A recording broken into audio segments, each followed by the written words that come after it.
గణపతి శ్రీ సరస్వతి. శ్రీరామ రామ రామేతి రమే రామే మనోరమే సహస్రనామ తత్తుల్యం రామనామ వరాననే. రామాయ రామభద్రాయ రామచంద్రాయ వేధసే రఘునాథాయ నాథాయ సీతాయ పతయే నమః.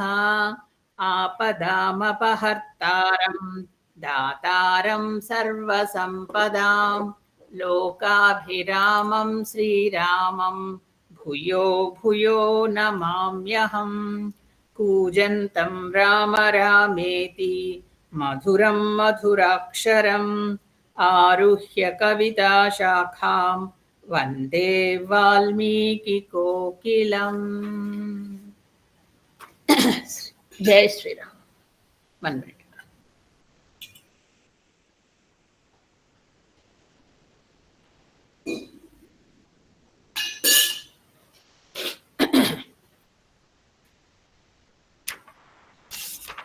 శ్రీ రామాయణం అయోధ్యాకాండ.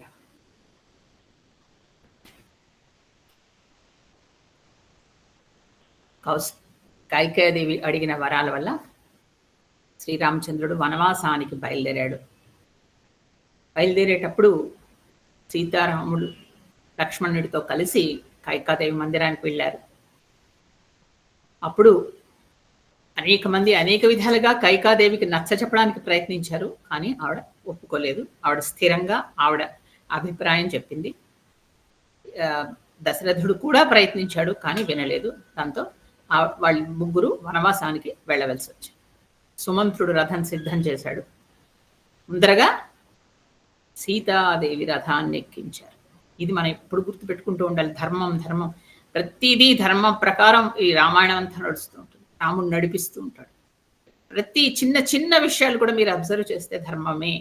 ముందుగా స్త్రీని గౌరవించాలి. స్త్రీకి ముందర ఆవిడ్ని జాగ్రత్తగా కూర్చోపెట్టి అప్పుడు రాముడిని ఎక్కించిన తర్వాత లక్ష్మణుడు ఎక్కుతూ ఉంటాడు ఎక్కడైనా సరే. ఎందుకంటే లక్ష్మణుడు భృత్యుడు, వెనకలా నేను భృత్యుడిగా ఉంటాను అని తను వెనకుంటాడు. ముందర ఒక స్త్రీని ఎక్కించి ఆవిడని జాగ్రత్తగా కూర్చోపెట్టి అప్పుడు రాముడిని ఎక్కించిన తర్వాత స్వామి రాముడు కాబట్టి తర్వాత అలాగా ఎక్కి కూర్చున్నారు. రాముడు లక్ష్మణుడు మధ్యలో సీతాదేవి గజలక్ష్మిలాగా కనిపించింది విశ్వనాథ సత్యనారాయణ. అందుకని 2 తొండాలుతో స్నానం చేస్తున్న ఆ మహాలక్ష్మి గజలక్ష్మిలాగా ఆయనకి సాక్షాత్కారం చేసి గజలక్ష్మి స్తోత్రం చేశాడు. అదే మొన్న మీకు పెట్టాను. అంటే వాళ్ళిద్దరి పట్టుకున్న విల్లంబులు ఇలా పైకి లేచి ఆ తొండాల్లాగా ఆయనకి దర్శనం ఇచ్చాయి. ఇక్కడ నిజంగా పెద్దవాళ్ళు ఏంటంటారంటే రాముడు పరమాత్మ, లక్ష్మణుడేమో జీవాత్మ. వాళ్ళిద్దరి మధ్య ఉంది మాయ. మాయ ఆ ఇద్దరి మధ్య ఉంటుంది కదా, అందుకే మనకి పరమాత్మ దర్శనం అవ్వడం కష్టం. ఆ విధంగా ఉంది అంటారు. ఏదేమైనా వాళ్ళు వనవాసానికి బయలుదేరారు. బయలుదేరుతూ ఉంటే జనం, అయోధ్య నగర జనం పడ్డ బాధలన్నీ మనం చెప్పుకున్నాం.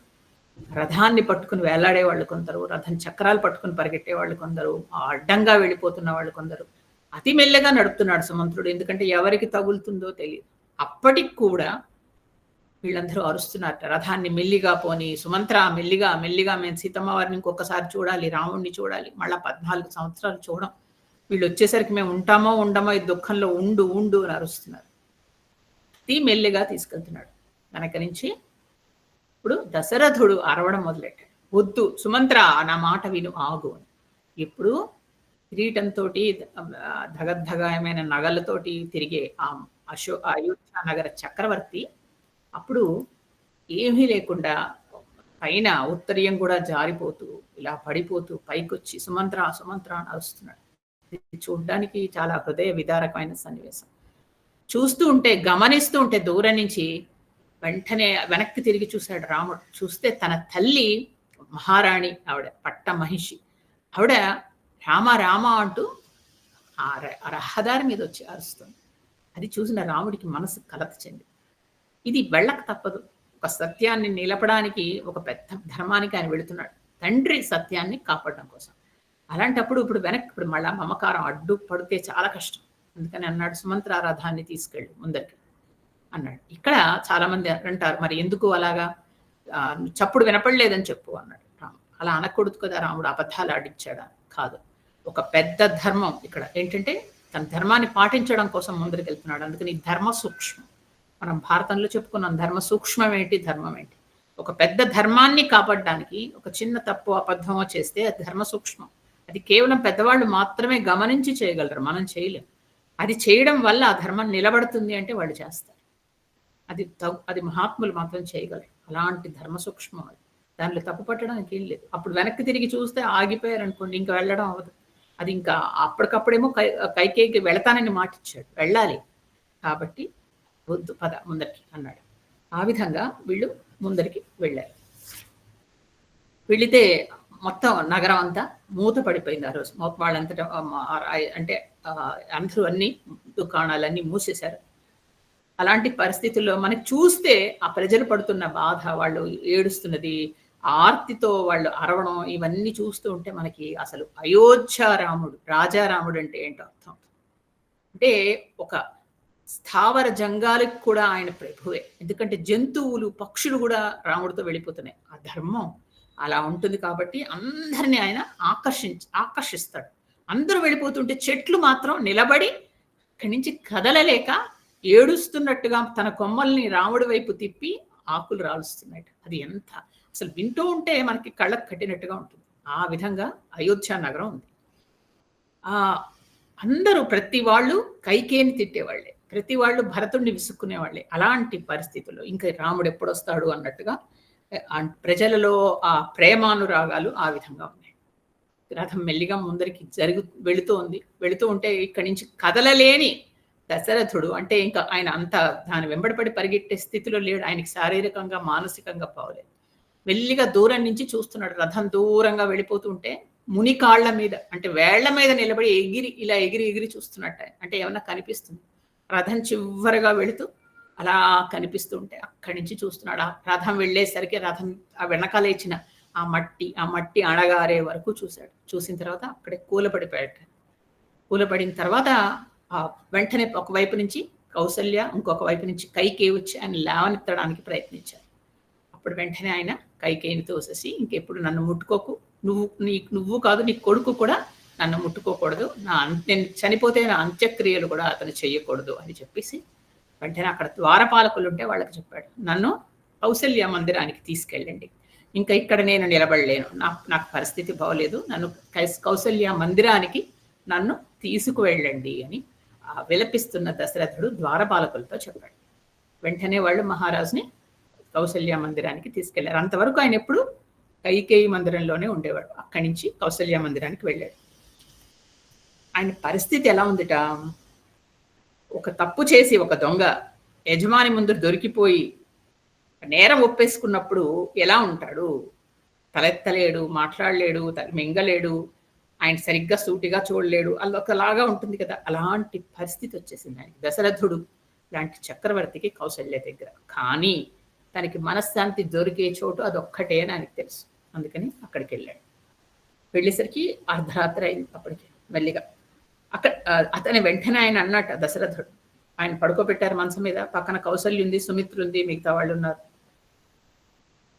కౌసల్యతో అన్నాడు, కౌసల్య నాకు దృష్టి పనిచేయట్లేదు, నాకు కళ్ళు సరిగా పనిచేయడం మానేశాయి, ఎందుకంటే రాముడితో పాటు నా దృష్టి వెళ్ళిపోయింది, ఆయన నా దృష్టిని పట్టుకెళ్ళిపోయాడు, నా చూపులో నా చివరిగా ఆయన్ని చూశాను, రాముడిని చూశాను, నా కొడుకుని, ఆ రాముడే నా దృష్టి పట్టుకెళ్ళిపోయాడు, నాకు తెలియట్లేదు, కళ్ళు కనిపించడం లేదు, ఇక నాకు తెలిసేది ఒక స్పర్శ తెలుస్తుంది, అందుకని నా చెయ్యి ఒకసారి గట్టిగా పట్టుకో, ఎందుకంటే నిన్ను పట్టుకుంటే నాకు రాముడిని ముట్టుకున్నట్టుగా ఉంది, నీ కొడుకు కదా, మీ ఇద్దరిది ఒకేలా ఉంది, నాకు స్పర్శ ఉంటుంది, అందువల్ల నా చెయ్యి పట్టుకో, నాకు రాముడిని పట్టుకున్నట్టుగా ఉంటుంది అని అన్నాడు.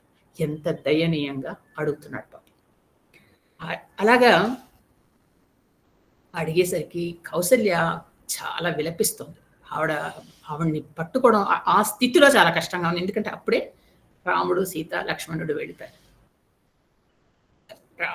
ఆయన ఎన్నో రోజుల తర్వాత మహారాజు ఆవిడింటికి వచ్చాడు. వచ్చి ఇలా మాట్లాడి నా చెయ్యి పట్టుకో అనేసరికి అప్పటి వరకు ఆయన దగ్గర దాచుకున్నది ఉక్రోషంలాగా బయటపడిపోయింది. కౌసల్య అంతటి మహాసాధ్వి ఎలా మాట్లాడిందో చూడండి. వెంటనే గట్టిగా గట్టిగా విలపించింది ఆవిడ. గట్టిగా ఏడ్చింది, ఎలుగెత్తి ఏడ్చింది. ఏడ్చింది, కైకేయి అడిగిందని రాజ్యం అంతా భరతుడికి ఇచ్చేశావు. నీ ఇష్టం, నీ రాజ్యం. నేను ఏమి తప్పు పట్టను. రాముడికి ఇవ్వలేదు ఎందుకు అని కూడా నేను అడగను. అది నీ ఇష్టం, నీ రాజ్యం కదా, నువ్వు చక్రవర్తివి, ఎవరి పిల్లలకి కావాలంటే వాళ్ళకి ఇచ్చుకుంటావు. కానీ రాముడిని అడవులకి ఎందుకు పంపించావు? పోనీ నీకు రాముడు ఇష్టం లేదనుకో, భరతుడికి ఒక సేవకుడిగా ఇక్కడ ఎందుకు ఉంచలేదు? భరతుడికి కనీసం ఒక సేవకుడిగా ఉంచవలసింది. అన్ని ఊడిగాలు చేస్తుండేవాడు భరతుడికి. కనీసం నా కంటి ఎదురుకుండా కనిపించేవాడుగా నా కొడుకు. అది కనీసం బిచ్చమతుకునే వాళ్ళలాగా అలా ఉన్నా కూడా నేను భరించేవాడు. నా కంటి ముందర ఉంటే చాలు అనుకున్నాను. అలాంటిది నువ్వేం చేశావంటే, కైకేయి అడిగిందని ఆయన్ని అడవులకి పంపించేశావు నా కొడుకుని. దేవతలకి ఇవ్వవలసిన హవిర్భాగం రాక్షసులకి ఇచ్చావు. ఈ పాటికి నా కొడుకు అడవి దగ్గరికి వెళుతూ ఉండుంటాడు, రాజ్యం దాటుతున్నాడు కదా. సుఖంగా ఉండాల్సిన నా కొడుకుని అడవులకు పంపేశావు. ఇప్పుడు మళ్ళా వాళ్ళని చూస్తే తప్ప నాకు శోకం తగ్గదు. మళ్ళీ వాళ్ళు ఎప్పుడు వస్తారు? 14 ఏళ్ళకి కానీ రారు అంటున్నావు. అప్పటి వరకు నా శోకం తగ్గదు. అసలు వాళ్ళు వస్తారా? నాకేమో మళ్ళా వాడు వచ్చి నా కొడుకు నాకు 3 ఏళ్ల పిల్లలాగా ముద్దు మాటలు మాట్లాడుతుంటే నా ఒళ్ళో కూర్చోబెట్టుకుని వాడిని ముద్దాడాలనిపిస్తాడు. వాడు నాకు ఇంకా అలాగే అనిపిస్తున్నాడు, చిట్టి రాముళ్లాగే అనిపిస్తున్నాడు. ఎందుకు ఇంత పిచ్చెక్కుతున్నావు అంటావేమో, ఒక గోవుకి లేగదూడ అంటే ఎంత ఇష్టమో నాకు నా కొడుకు అంటే అంత ఇష్టం. అలాంటిది కైకేయి వచ్చి ఒక సింహంలాగా నన్ను నా కొడుకుని దూరం చేసేసి, నాకు ఇప్పుడు ఏమనిపిస్తుందో తెలుసా మహారాజా? నేను చిన్నప్పుడు లేకపోతే పోయిన జన్మలోనో ఆవుని దూడల్ని వేరు చేసి ఉంటాను. అందుకని నాకు ఈ పాపం ఇలా కట్టి కుడిపేస్తుంది. ఈ దుర్గతి ఏంటి లేకపోతే నాకు అనేసి ఇంకా గట్టిగా ఏడవడం. అంటే రాజుని నిందించేస్తుంది, తను నిందించుకుంటోంది, తన కర్మని నిందిస్తోంది. ఆవిడ దుఃఖంలో ఏడవడం మొదలెట్టింది, చాలా గట్టిగా విలపిస్తుంది. నేను వాడికి దూరంగా బతకలేను అంటుంది, ఏడుస్తుంది. ఇదంతా పక్క నుంచి సుమిత్ర వింటుంది. ఇక్కడ సుమిత్ర ఒక్కడితే నిలబడింది గట్టిగా. ఆవిడకు మాత్రం ఆవిడ కొడుకు ఆవిడని వదిలే, ఈవిడే పంపించింది కొడుకుని కూడా. ఆవిడ కొడుకు మాత్రం వెళ్ళలేదు 14 ఏళ్ళు. మరి ఆవిడ గట్టిగా ఏడవాలి కదా అని చూడండి. ఆవిడకు ఆ సమయంలో ఆవిడ నిలబడింది. నిలబడమే కాకుండా పరిస్థితులను చక్కపెట్టే ప్రయత్నం చేస్తుంది. ఆవిడకి తెలుసు కౌసల్య కూడా చాలా మామూలుగా సాత్వికురాలు, అలాంటిది రజోగుణంలో ప్రవేశిస్తోంది ఆవిడ. ఆవిడని ఆపాలి. పైగా రాజుగారిని జాగ్రత్తగా చూసుకునే బాధ్యత కూడా ఆవిడ మీదే ఉంది. అందువల్ల ఆవిడ ఏం చేసిందంటే, అప్పుడు ఆవిడ చెప్పడం మొదలెట్టి, అక్క ఎందుకు ఏడుస్తున్నావు? నువ్వు ఏడవకూడని విషయంలో నువ్వు ఏడుస్తున్నావు, అనవసరమైన విషయంగా నువ్వు ఏడుస్తున్నావు. ఎందుకంటే నీకు తెలుసు శ్రీరామచంద్రుడు రాముడు మహాత్ముడు అనే విషయం నీకు తెలియదా? తండ్రి కోసం, తండ్రి మాట కోసం, తండ్రి సత్య పరిపాలన కోసం అడవులకు వెళ్ళాడు. నువ్వు దుఃఖించకూడదు. ఎందుకు దుఃఖిస్తున్నావు? అక్కడ లక్ష్మణుడు సేవ కోసం వెళ్ళడం నేను లక్ష్మణుడు అదృష్టం కింద నేను భావిస్తున్నాను. సీత అంటావా మన కోడలు పతివ్రత, భర్తని అనుసరించింది. ఇక్కడ ఎందుకు నువ్వు భయపడుతున్నావు? ఎక్కడ ఎండలో తిరుగుతావు, వానల్లో తిరుగుతాడు, పిల్లాడు ఏమన్నా అయిపోతాడేమో అని కదా. నేను ఒక్క విషయం చెప్తాను. నేను ఒక ధర్మాత్ముడిని, ఒక పరోపకారిని ఉంటే గనక పంచభూతాలు ఆయన్ని గౌరవిస్తాయి. తర్వాత ఇక్కడ నువ్వు అనుకుంటున్నావు రాముడు కనుక ఇక్కడే ఉన్నాడు అనుకో, కేవలం ఈ కోసల దేశానికి ప్రభు అవుతాడు. కానీ ఇప్పుడు రాముడు అడవికి వెళ్తున్నాడు. అక్కడుంటే ఆయన ఎక్కడున్నా ప్రభువే. అడవిలో ఉంటే అడవిలో ప్రభువు కాకుండా ఆయన లోకానికి అంతటికి ప్రభు అవ్వబోతున్నాడు. నేను చెప్తున్నాను విను. నీకు సూర్యుడు ఏదో బాధ పెట్టేస్తాడు, ఎండలో తిరుగుతాడు అంటున్నావు కదా. సూర్యుడికి అసలు ఆ దహింపజేసే శక్తి ఇచ్చింది ఎవరు తెలుసా నీకు? అలాగే అగ్నిలోకి కూడా ఆ శక్తి ఎలా వచ్చింది అనుకుంటున్నావు? వీటన్నిటికీ నిజానికి దేవతలకి కూడా ఆ ఆధారం ఎవరో తెలుసా? మహావిష్ణువు. ఆ మహావిష్ణువే నీ కొడుకుని నువ్వు గ్రహించలేకపోతున్నావు అంటారు. అంటే అంతవరకు వెళ్ళి అలా చెప్పి పైగా చెప్పింది. సూర్యుడు ఏం చేస్తాడో తెలుసా? రాముడు ఇలాంటి ధర్మాత్ముడు అడవికి వస్తే ఆయన తన కిరణాలతో బాధించడు. పైగా ఆయన త్రికరణ శుద్ధి పవిత్రత చూసి ఆయన్ని ఇంకా జాగ్రత్తగా గౌరవిస్తాడు. వాయువు ఏం చేస్తాడో తెలుసా? గట్టి గాలులు వేసి ఆయన్ని ఇబ్బంది పెట్టాడు, సుఖంగా హాయిగా ఉండేలా చేస్తాడు. చంద్రుడు కూడా రాత్రిపూట చల్లగా నాన్నిస్తాడు రాముడికి. నీకు విషయం మర్చిపోతున్నావా నువ్వు? ఈ శంభరాసురుణ్ణి ఒకసారి నీకు తెలుసు కదా, కైకేయి వాళ్ళిద్దరు వెళ్ళి చంపారు. కైకేయి దశరథుడు వెళ్ళి యుద్ధంలో చంపారుగా, అప్పుడేగా వరాలు అడిగారు. ఆ శంభరాసురుడి కొడుకున్నాడు, ఆయన కూడా ఒకసారి యుద్ధానికి వచ్చాడు అయోధ్య మీదకి. అది మనకు ఇప్పుడు చెప్తున్నది సుమిత్ర. వస్తే అప్పుడు ఏం చేశాడు? అప్పుడు దశరథుడు రాముడిని పంపించాడు. అప్పుడు రాముడు వెళ్ళి ఆయన సంహరించాడు. సంహరిస్తే అప్పుడు ఆయనకి సంహరించడానికి బ్రహ్మ దగ్గర నుంచి అనేక దివ్యాస్త్రాలు కూడా తీసుకున్నాడు. అది కాకుండా విశ్వామిత్రుడు అనేక అస్త్రాలు ఇచ్చారు. ఆ విషయం మనకు తెలుసు కదా, దివ్యాస్త్రాలు. ఇవన్నీ సుయజ్ఞుడి దగ్గర నుంచి కొన్ని తీసుకుని వెళ్ళాడు. ఇలాగా అదేంటి జనక మహారాజు ఇచ్చిన ఎన్ని దివ్యాస్త్రాలు ఉన్నాయి రాముడి దగ్గర. ఆయన్ని ఎవరైనా ఎవరు వెళ్ళగలరు, రాముణ్ణి ఎవరు ఏమి చేయగలరు. అందుకని ఆయనకి తిరుగులేదు, మనకి ఎలాంటి భయం లేదు. అలాంటి రాముడి గురించి నువ్వు ఎందుకు ఏడుస్తున్నావాక? తర్వాత 14 సంవత్సరాలు అయ్యాక చూడు, ఆయన రాముడు వెనక్కి వచ్చి భూమండలాన్ని శాసిస్తాడు. నువ్వేదో అయోధ్య ఇలా అనుకుంటున్నావు కాదు, భూమండలాన్ని ఆయన శాసిస్తాడు. ఎక్కడున్నా రాముడికి లోటు ఉండదు. అందుకని తొందరలోనే మనం సీతారాముల్ని చూస్తాం. అప్పుడు లక్ష్మణుడిని కూడా చూస్తాం. చూస్తూ చూస్తూ ఇప్పుడు చూడు, ఇప్పుడు వెళ్ళారా, ఎన్ని గంటలు ఇలా గడిచిపోయిందో. ఇలాగే 14 సంవత్సరాలు గబగబా జరిగిపోతాయి అక్క, భయపడకు నువ్వు. ఇవని చెప్పింది. రాముడే నారాయణుడు అంటూ చెప్పకనే చెప్పింది, డైరెక్ట్గా చెప్పకుండా చెప్పకనే చెప్పింది ఆవిడ. చెప్తూ వేద విశేషాలన్నీ చెప్పింది. తైత్తరీయ ఉపనిషత్తు అని ఉపనిషత్తు ఉంటుంది, అందులో ఆనందవల్లి ఉంటుంది. ఆ శ్లోకాల్లో ఏవైతే అర్థాలు ఉన్నాయో కరెక్ట్గా అన్నీ అవే చెప్పింది ఆవిడ. అలా చెప్పేసరికి వెంటనే ఈ కౌసల్యలో ఉన్న దుఃఖం, ఆ ఉద్వేగం తగ్గి దశరథుడు కూడా కొంతవరకు శాంతించాడు. అంటే ఒక సాధ్వి చెప్పిన మంచి మాటలు, అలాంటి శాంతి వచనాలు ఏం చేస్తాయంటే మనుషుల్నే కాదండి, చుట్టుపక్కల వాతావరణాన్ని కూడా చల్లగా ఉండేలా చేస్తాయి. ఇక్కడ మనం కొంచెం మనస్తత్వాలు చూసి ముందరికెళ్ళం. 3 రాణులు 3 మనస్తత్వాలు చూడండి. ఈ సమయంలో ఎప్పుడు ఇలా ఉండేవాళ్ళు కాదు. ఇదివరకు కైకాదేవి కూడా, ఆవిడ కూడా సత్వగుణంలోనే ఉంది. ఈ సమయంలో ఎలా ఉన్నారో చూద్దాం. కైకేయిది ఇక్కడ పూర్తి తామసికంలో ఉంది కదా.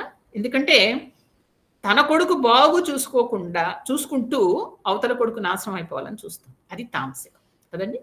నీ కొడుకు బాగు నువ్వు చూసుకో, బాగానే ఉంది. అవతల కొడుకు నాశనం అవ్వాలని కోరుకోవడం తప్పు కదా. అడవి ఎందుకు పంపించడం? పోనీ భరతుడు రాజ్యాన్ని ఇచ్చే. ఇప్పుడు ఆవిడ చెప్పినట్టు కౌశల్యని ఇక్కడే ఉంచేస్తే నీకేముంది, నాకు భరతుడికే ఎప్పటికీ రాజ్యం అని చెప్పచ్చు కదా.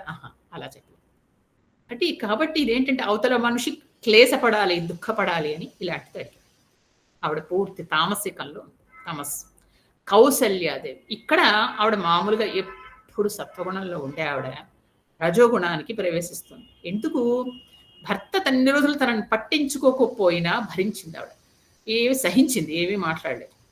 కానీ కొడుకుని వనవాసానికి పంపించి సవతి కొడుకు పట్టం కట్టేస్తూ ఉంటే ఆవిడకి ఉక్రోషం వచ్చింది. ఎందుకంటే కొడుకు నిజానికి అన్ని విధాలుగా తగినవాడు, పోని వదిలేసి అడవికి పంపించి 14 సంవత్సరాలు రావద్దని కోడలు కూడా వెళ్ళిపోతుంటాయి. అది భరించలేకపోయింది. అందుకని దశరథుని మాటలతో గాయపరుస్తుంది ఆవిడ. ఇది మళ్ళా సుమిత్ర మాటలు చెప్పేసరికి ఆవిడ ఉపశమనం కలిగి మళ్ళా సాత్విక గుణంలోకి ప్రవేశించింది. ఇది కౌశల్యలో జరిగింది. ఇక సుమిత్ర ఆవిడ చూడండి, ఆవిడ ఎంత సాధ్వీ గుణమో. ఇంకొకరి కొడుకు కోసం తన కొడుకులు ఇద్దరిని త్యాగం చేసింది కదా. రాముడి కోసం లక్ష్మణుడిని, భరతుడి కోసం శత్రుఘ్నుడిని త్యాగం చేసేసింది. శ్రీరాముడే భగవంతుడని ఆవిడకి నమ్మింది ఆవిడ, మనస్ఫూర్తిగా నమ్ముతుంది. తర్వాత ఈ కౌసల్య కోపిస్తూ ఉంటే ఆవిడని సముదాయిస్తుంది, భర్తకి పరిచర్యలు చేస్తుంది. ఇలాగా తన మాటలతో అందరినీ శాంతింపజేస్తుంది. ఇది సత్వగుణం. ఇవిడ పూర్తి సత్వగుణంలో మనం నేర్చుకోవాల్సిందండి. అంటే ఏంటి ఈ సత్వగుణం అంటే ఆ స్టెబిలిటీ, మెంటల్ స్టెబిలిటీ. ఇప్పుడు మనం ఇప్పుడే ఇంతకే అర్జునుడి గురించి తెలుసుకున్నాం, అర్జునుడు లాంటి వాడే కదులుతున్నాడని. ఈవిడ చూడండి మరి ఈవిళ్ళు ఏముందని అంత ఏ విద్యలు ఎక్కువ నేర్చుకుంది. కైకేయిలాగా యుద్ధ విద్యలు ఈవిడికి ఏవి రావు. అది మామూలుగా ఉండే రాణి. ఈవిడి గురించి పెద్ద ఎక్కడ ప్రస్తావన లేదు. కానీ ఆవిడ తన సత్వగుణంతో అలా నిలుపుకుంది. కాబట్టి అంతలాగా లక్ష్మణుడిని రాముడు తన దగ్గర ఉంచుకున్నాడు. మనం కూడా బహుశా ఈ మంచి గుణాలు ఈవిళ్ళలాగా సత్వగుణాలు అలవర్చుకుంటే మన కొడుకు కూడా లక్ష్మణుడు అవుతాడేమో, రాముడిని అనుసరిస్తాడేమో కదండి. అప్పుడు ఒక 30-40 మన తరాలే పవిత్రం అయిపోతాయి కదండి. అంత గొప్ప లక్షణాలు సుమిత్రలో ఉన్నాయి. అలాంటి సుమిత్రకి చెప్పేసరికి కొంచెం కౌశల్య సర్దుకుంది. ఈయన కూడా కాస్త మనశ్శాంతి పొందాడు. వాళ్ళిద్దరూ అక్కడ అలా ఉన్నారు. ఇది అయోధ్య పరిస్థితి. మరి శ్రీరామచంద్రుడు మెల్లిగా ఆయన రథం అయోధ్య దాటుతోంది. మరి ఆయనతో కదా మన ప్రయాణం. ఇక్కడ వీళ్ళని వదిలి మన రాముడితో వెళదాం. రాముడు రథం నడుస్తోంది. వెనక్కి నుంచి రాముడు, లక్ష్మణుడు, సీత ఇందులో కూర్చున్నాడు. సుమంత్రుడు రథం నడుపుతూ ఉన్నాడు. ఆ రథం మెల్లి మెల్లిగా వెళ్తోంది. ఇక వెనక వచ్చే జనాలు, పౌరులు అనేక మంది వెనక నుంచి వచ్చేస్తున్నారు. కాకుండా వేద బ్రాహ్మణులు, అందులో వృద్ధులైన వాళ్ళు కొంతమంది, వాళ్ళు ఎలాగంటే నిత్య అగ్నిహోత్రులు, అంటే అగ్నిహోత్రం చెయ్యకుండా రోజు ఇంట్లో ఉండి రోజు నిష్ఠ గరిష్ఠులు అలాంటి వాళ్ళు, వాళ్ళ భార్యలు, అంటే వీళ్ళే వృద్ధులు, వాళ్ళ భార్యలు కూడా వృద్ధురాళ్ళే. వాళ్ళు ఏం చేశారంటే భర్తల్ని, మీరు వెళ్ళండి రాముడితోటి, మేము ఎలాగో రాలేము, ఇంత ప్రయాణం చేయలేము, ఇంట్లో ఉంటాం, ఇంట్లో మేము అన్ని దేవతార్చనలు చూసుకుంటాం, మీరు వెళ్ళండి, వీడు రాముడితో వెళ్ళి రాముడిని అనుసరించండి అని చెప్పి పంపించారు.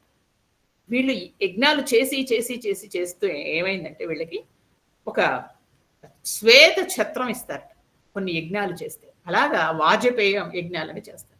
చేస్తే వీళ్ళని తెల్ల గొడుగులు ఆ చేసిన వాళ్ళకి ఇస్తారు. అంటే ఎన్నో యాగాలు చేస్తే ఆ గొడుగులు తీసుకుని పరిగెడుతున్నారు వాళ్ళు రాముడితోటి. ఇంత వృద్ధులు ఎందుకు?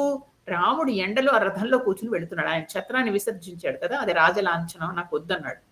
అయ్యో ఎండలో కమిలిపోతున్నాడే రాముడు, సీతా లక్ష్మణుడు అనేసి ఆ ఛత్రాలు పట్టుకుని వెళ్ళి, రామ మా ఛత్రం తీసుకోపోని, మీ నాన్నగారి దొద్దు నాది తీసుకో అంటే వెంబడిపడి పరిగెట్టి వెళ్ళిపోతున్నట్టు వాళ్ళు. ఇలాగా రాముడు వెనక్కి తిరిగి చూశాడు. చూస్తే వీళ్ళందరూ పరిగెట్టి వస్తున్నారు పెద్దవాళ్ళు.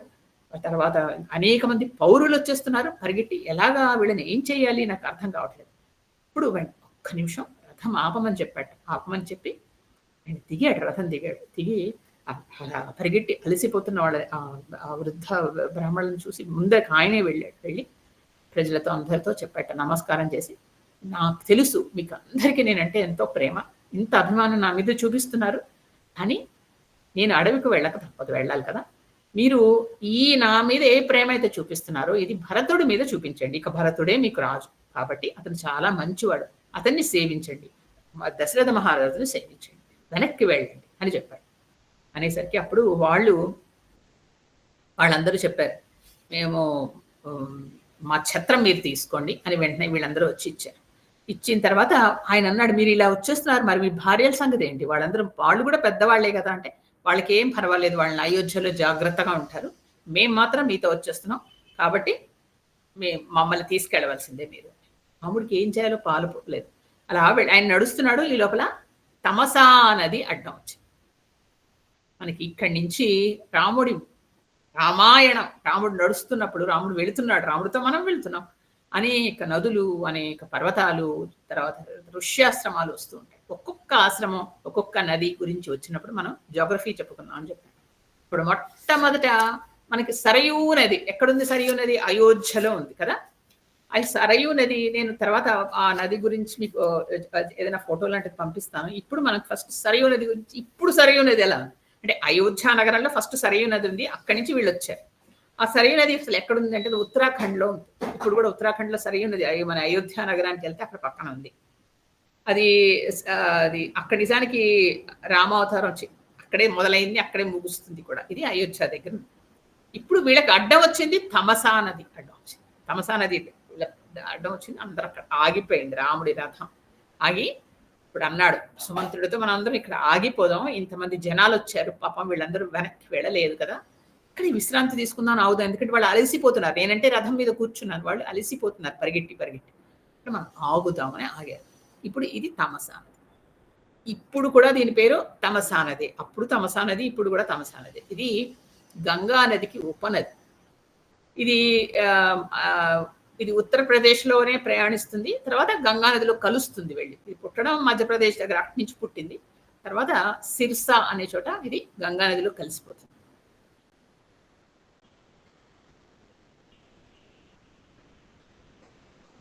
దీని దగ్గరే ఈ తమసా నది అనేది మన ఇదివరకు బాలరామాయణంలో ఈ మాట విన్నాం. మీకు అందరికీ గుర్తొచ్చే ఉంటుంది. వాల్మీకి మహర్షి ఈ తమసా నది దగ్గరికి వెళ్ళి ఆయన మొట్టమొదటి స్నానం చేద్దామని వెళ్ళగానే అక్కడే బోయవాడు, క్రౌంచ పక్షులు కనిపిస్తాయి. అక్కడే రామాయణంలో మొట్టమొదటి శ్లోకం వచ్చింది. అక్కడ మీరు విన్నారు తమసా నది పేరు. కాబట్టి ఈ వాల్మీకి మహర్షి ఆశ్రమం కూడా ఈ తమసా నదికి దగ్గరే ఉంటుంది. అప్పుడు కూడా అక్కడే ఉంది తమసా నది. కాబట్టి అక్కడ అంటే ఆ సమీపానికి ఇప్పుడు రాముడి రథం వచ్చిందనమాట. కాబట్టి ఇది తమసా నది ఆ ఒక్కొక్క గొప్పతనం. అక్కడికి వచ్చి ఆగిన తర్వాత వెంటనే అప్పుడు రాముడు అన్నాడు, గుర్రాలు కూడా ఇంత దూరం పరిగెట్టాయిగా, మరి కొంచెం దూరం వచ్చాయి, జనాలు కూడా ఉన్నారు, అందుకని ఇక్కడ ఆగుదాం. గుర్రాలని విప్పేశారు. ఆ గుర్రాలు కాస్త అక్కడేవో వాటి అవన్నీ మేసి కాస్త పడుకున్నాయి. ఇప్పుడు రాముడు అన్నాడు వెంటనే, ఈ రోజు నుంచి ఈ రోజు నేను రాత్రి అంతకు ముందర రోజు ఎలాగ ఉపవాసం చేశాడు ఆయన ఆ పట్టాభిషేకం. ఈ రోజు కూడా నేను ఉపవాసం చేస్తాను. నేను కేవలం జలం మాత్రమే తీసుకుంటాను. అంటే నీరు మాత్రమే తీసుకుంటాను లక్ష్మణ. కాబట్టి అందుకని నేను అని వెంటనే ఆయన ఏం చేశాడు, రాత్రి అయిపోతుంది కదా, సాయంత్రం వెంటనే అక్కడ దిగి రథం దిగి సంధ్యావందనం చేశాడు. మీరు రామాయణం అంతా చదువుతూ ఉంటే ఆయన చూడండి ఎప్పుడూ సమయం తప్పకుండా పొద్దున్న సాయంత్రం సంధ్యావందనం చేస్తూనే ఉంటాడు ఎక్కడున్నా సరే. ఎందుకంటే అది ఒక ధర్మం, చేసి తీరాలి. ఇది చేయడం వల్ల నాకేం వస్తుంది అని ఆలోచించడం కాదు, అది ధర్మం కాబట్టి చేయాలి అంతే కదా. అలా అనమాట, ఆ విధంగా చేస్తూనే ఉంటాడు. ఇక్కడ సమయం అయింది, ఆయన వెళ్ళి ఆయన సంధ్యావందనం చేసుకున్నాడు. చేసిన తర్వాత అప్పుడు కేవలం జలం ముందర ఆయన తీసుకున్నాడు కొద్దిగా జలం. తర్వాత వెంటనే సీతాదేవి ఆవిడ కూడా జలంతోనే ఉపవాసం. వీళ్ళిద్దరూ తీసుకున్న తర్వాత అప్పుడు వెంటనే మళ్ళా ఇంకా కొంత జలాన్ని లక్ష్మణుడు స్వీకరించాడు. ముగ్గురు ఆ రోజు జలంతోనే ఉన్నారు. ఉండి వెంటనే ఏం చేశాడు ఆయన, ఇంకా అప్పటికే రాముడు అన్ని సుఖాలు పరిత్యజించాడు. ఆయన వేటి మీద ఉండడు, నగరాలకు వెళ్ళాడు కదా, ఆయనకి మొదలెట్టాడు కదా ఆయన వనవాస దీక్ష. అందుకని ఆయన లక్ష్మణుడు గబగబా వెళ్ళి అక్కడ కొంచెం లేతగా ఉన్న ఆకులు అవి కోసి రాముడికి సీతకి ఒక సెయ్యలాగా, అంటే గడ్డి మీద వాటి మీద పరిచి మెత్తగా చల్లగా ఉండేటట్టు సెయ్యలాగా చేశాడు. చేస్తే దాని మీద సీతారాములు ఇద్దరు పడుకున్నారు. పడుకున్న తర్వాత అక్కడ కొంచెం దూరంలో లక్ష్మణుడు సుమంత్రుడు కూర్చున్నారు. లక్ష్మణుడికి గుండెల నిండా దిగులు వచ్చేస్తుంది. అంతవరకు ఎలా ఉండేవాళ్ళు వాళ్ళిద్దరు, తను బయట నిలబడి చూస్తూ ఉండేవాడు కదా ఎప్పుడు లక్ష్మణుడు సీతారాముల మందిరం బయట. అలాంటి ఉండేవాళ్ళు. సీతాదేవి అలాంటి సీతాదేవి ఏంటి ఆకుల మీద పడుకుంది, ఇలాగ 14 సంవత్సరాలు వీళ్ళు ఉండాలా, నేను ఇవన్నీ చూడాలా, ఎంత బాధ వస్తుందో లక్ష్మణుడు. వెంటనే సుమంత్రుడు పేరుకి మన దశరథుడికి స్నేహితుడు, మంత్రి, కానీ ఆయనకి రాముడు అంటే వల్లమాలిన ప్రేమ. ఆయన ఏం చేశాడంటే, అయ్యో ఏంటి పాపం ఇంత రాముడు ఇలా ఉన్నాడే అంటూ బాధపడి వెంటనే వాళ్ళిద్దరూ రాముని గుణగణాల గురించి మాట్లాడుకోవడం మొదలెట్టారు. లక్ష్మణుడు నిద్రపోలేదు, నాకు నిద్ర పట్టట్లేదు అన్నాడు అని ఇద్దరు గుణగణాల గురించి మాట్లాడుకుంటున్నారు. అలాగా ఇలాగా అని చెప్తూనే ఉంటే ఇంకా పూర్తిగా మేల్కొనే ఉన్నట్టు వాళ్ళు. అప్పుడు ఇక రాముడు పొద్దున అవగానే తెల్లవారుజామున లేచి అప్పుడు ఏమన్నాడంటే, సుమంత్ర నేను ఒక మాట చెప్తాను. వెంటనే ఏంటి అనేది అడిగారు. వీళ్ళంటే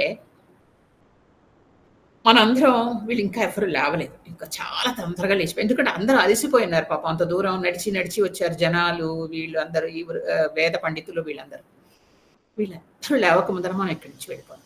ఎందుకంటే మనం గనక ఇంకా దూరం వెళ్ళిపోతే వీళ్ళు మనతోనే వస్తే వాళ్ళందరికీ ఇబ్బంది అవుతుంది. ఇలాగా అడవుల్లో వాళ్ళు ఉండలేరు, నాకంటే ఉండి తీరాలి కాబట్టి నేను వెళుతున్నాను. వీళ్ళు మనతో పాటు ఉండలేరు కాబట్టి మనం ఏం చేయాలంటే వీళ్ళందరూ నిద్రపోతున్నప్పుడు ఇక్కడి నుంచి వెళ్ళిపోవాలి. ఎలాగా అని అడిగాడు. అంటే సుమంత్రుడు అంటే చెప్పాడు, ఏం లేదు, వాళ్ళు మనం లేచి ముందర వెళ్ళిపోతే ఏం చేస్తారు, తెలివితేటలుగా రథం ఎలా వెళ్ళింది, ఆ రథం చక్రం ఎలా వెళ్ళింది, నేల మీద దాన్ని ఉంటాయి కదా, ఒక మార్క్ పడుతుంది, దాన్ని చూసి మళ్ళీ దాని వెనక వస్తారు. అందుకని వాళ్ళని మనం కొద్దిగా అటు ఇటు ఆ రథాన్ని తిప్పి ఆ చక్రం మళ్ళా అయోధ్యకు వెళ్ళినట్టుగా అటు ఇటు నువ్వు తిప్పు ముందర. తిప్పిన తర్వాత వాళ్ళు తెలియదు ఆ రథ చక్రం ఎలా వెళ్ళిందో అలాగ వెళుతూ ఉంటారు. ఆ మార్గ ప్రకారం ఇసుకలో ఒక చక్రం వెళుతున్నప్పుడు దాని మీద మార్క్ పడుతుంది కదా, దాన్ని చూసుకుని వెళుతుంటారు వాళ్ళు. అదేం చేయంటే నువ్వు ఇలా చెట్ల మధ్యలోంచి తిప్పి మళ్ళా అయోధ్య వైపు తిప్పేసి వదిలేసి మళ్ళీ మెల్లిగా ఆ పొదల్లోంచి రా. ఇప్పుడు వాళ్ళకి తెలియదు, ఓహో అయోధ్య వైపు వెళ్ళారు అనుకుని అలా అయోధ్యకు వెళ్ళిపోతారు. ఒకసారి మళ్ళీ వెనక్కి వెళ్తే రాలేదు. మనం ఏం చేద్దామంటే అప్పుడు ఇక్కడి నుంచి మనం వెళ్ళిపోదాం అని రాముడు దానికి మార్గం చెప్పాడు. ఇలా చేయడం కరెక్టా? తప్పదండి. ఎందుకంటే అమాయకులైన ప్రజలు తన మీద ప్రేమతో భక్తితో అలా వచ్చేస్తుంటే వాళ్ళని 14 సంవత్సరాలు ఎలా ఉంచుకుంటాడు? ఎంత ఇబ్బంది వాళ్ళందరికీ. వాళ్ళు వచ్చేస్తే వాళ్ళ భార్య పిల్లలు వాళ్ళకి ఇబ్బంది కాదు.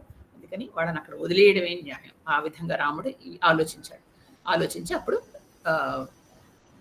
అలా చేయమని చెప్పేసరికి సుమంత్రుడు సరే అని వాళ్ళు ఏం చేశారంటే రథాన్ని అటు ఇటు ఆ చెట్ల మధ్యలో తిప్పి అయోధ్య వైపు మళ్ళా ఆ మార్క్ పడేలాగా తీసుకెళ్ళి పొదల మధ్యలోంచి మళ్ళా రథాన్ని తెచ్చి రాముణ్ణి, సీతని, ముందర సీత ఎక్కుతుంది, అది గుర్తుపెట్టుకోవాలి. తర్వాత రాముడు, తర్వాత లక్ష్మణుడు ఎక్కాక సుమంత్రుడు ఆ రథాన్ని తమసా నదిని దాటించి ముందరికి తీసుకెళ్ళిపోయేసరికి వాళ్ళు ఇంకా ముందరికి వెళ్ళిపోయారు. ఈ లోపల మెల్లిగా తెల్లవారి వెలుతురు వచ్చింది. అంటే మొట్టమొదటిగా రాత్రి గడిచింది. తెల్లవారేసరికి అప్పుడు పౌరులందరూ లేచారు. అక్కడ ఆ వేద పండితులు లేచేసరికి రాముడు సీత లక్ష్మణుడు కనపడలా, సుమంత్రుడు లేడు, రథం లేదు.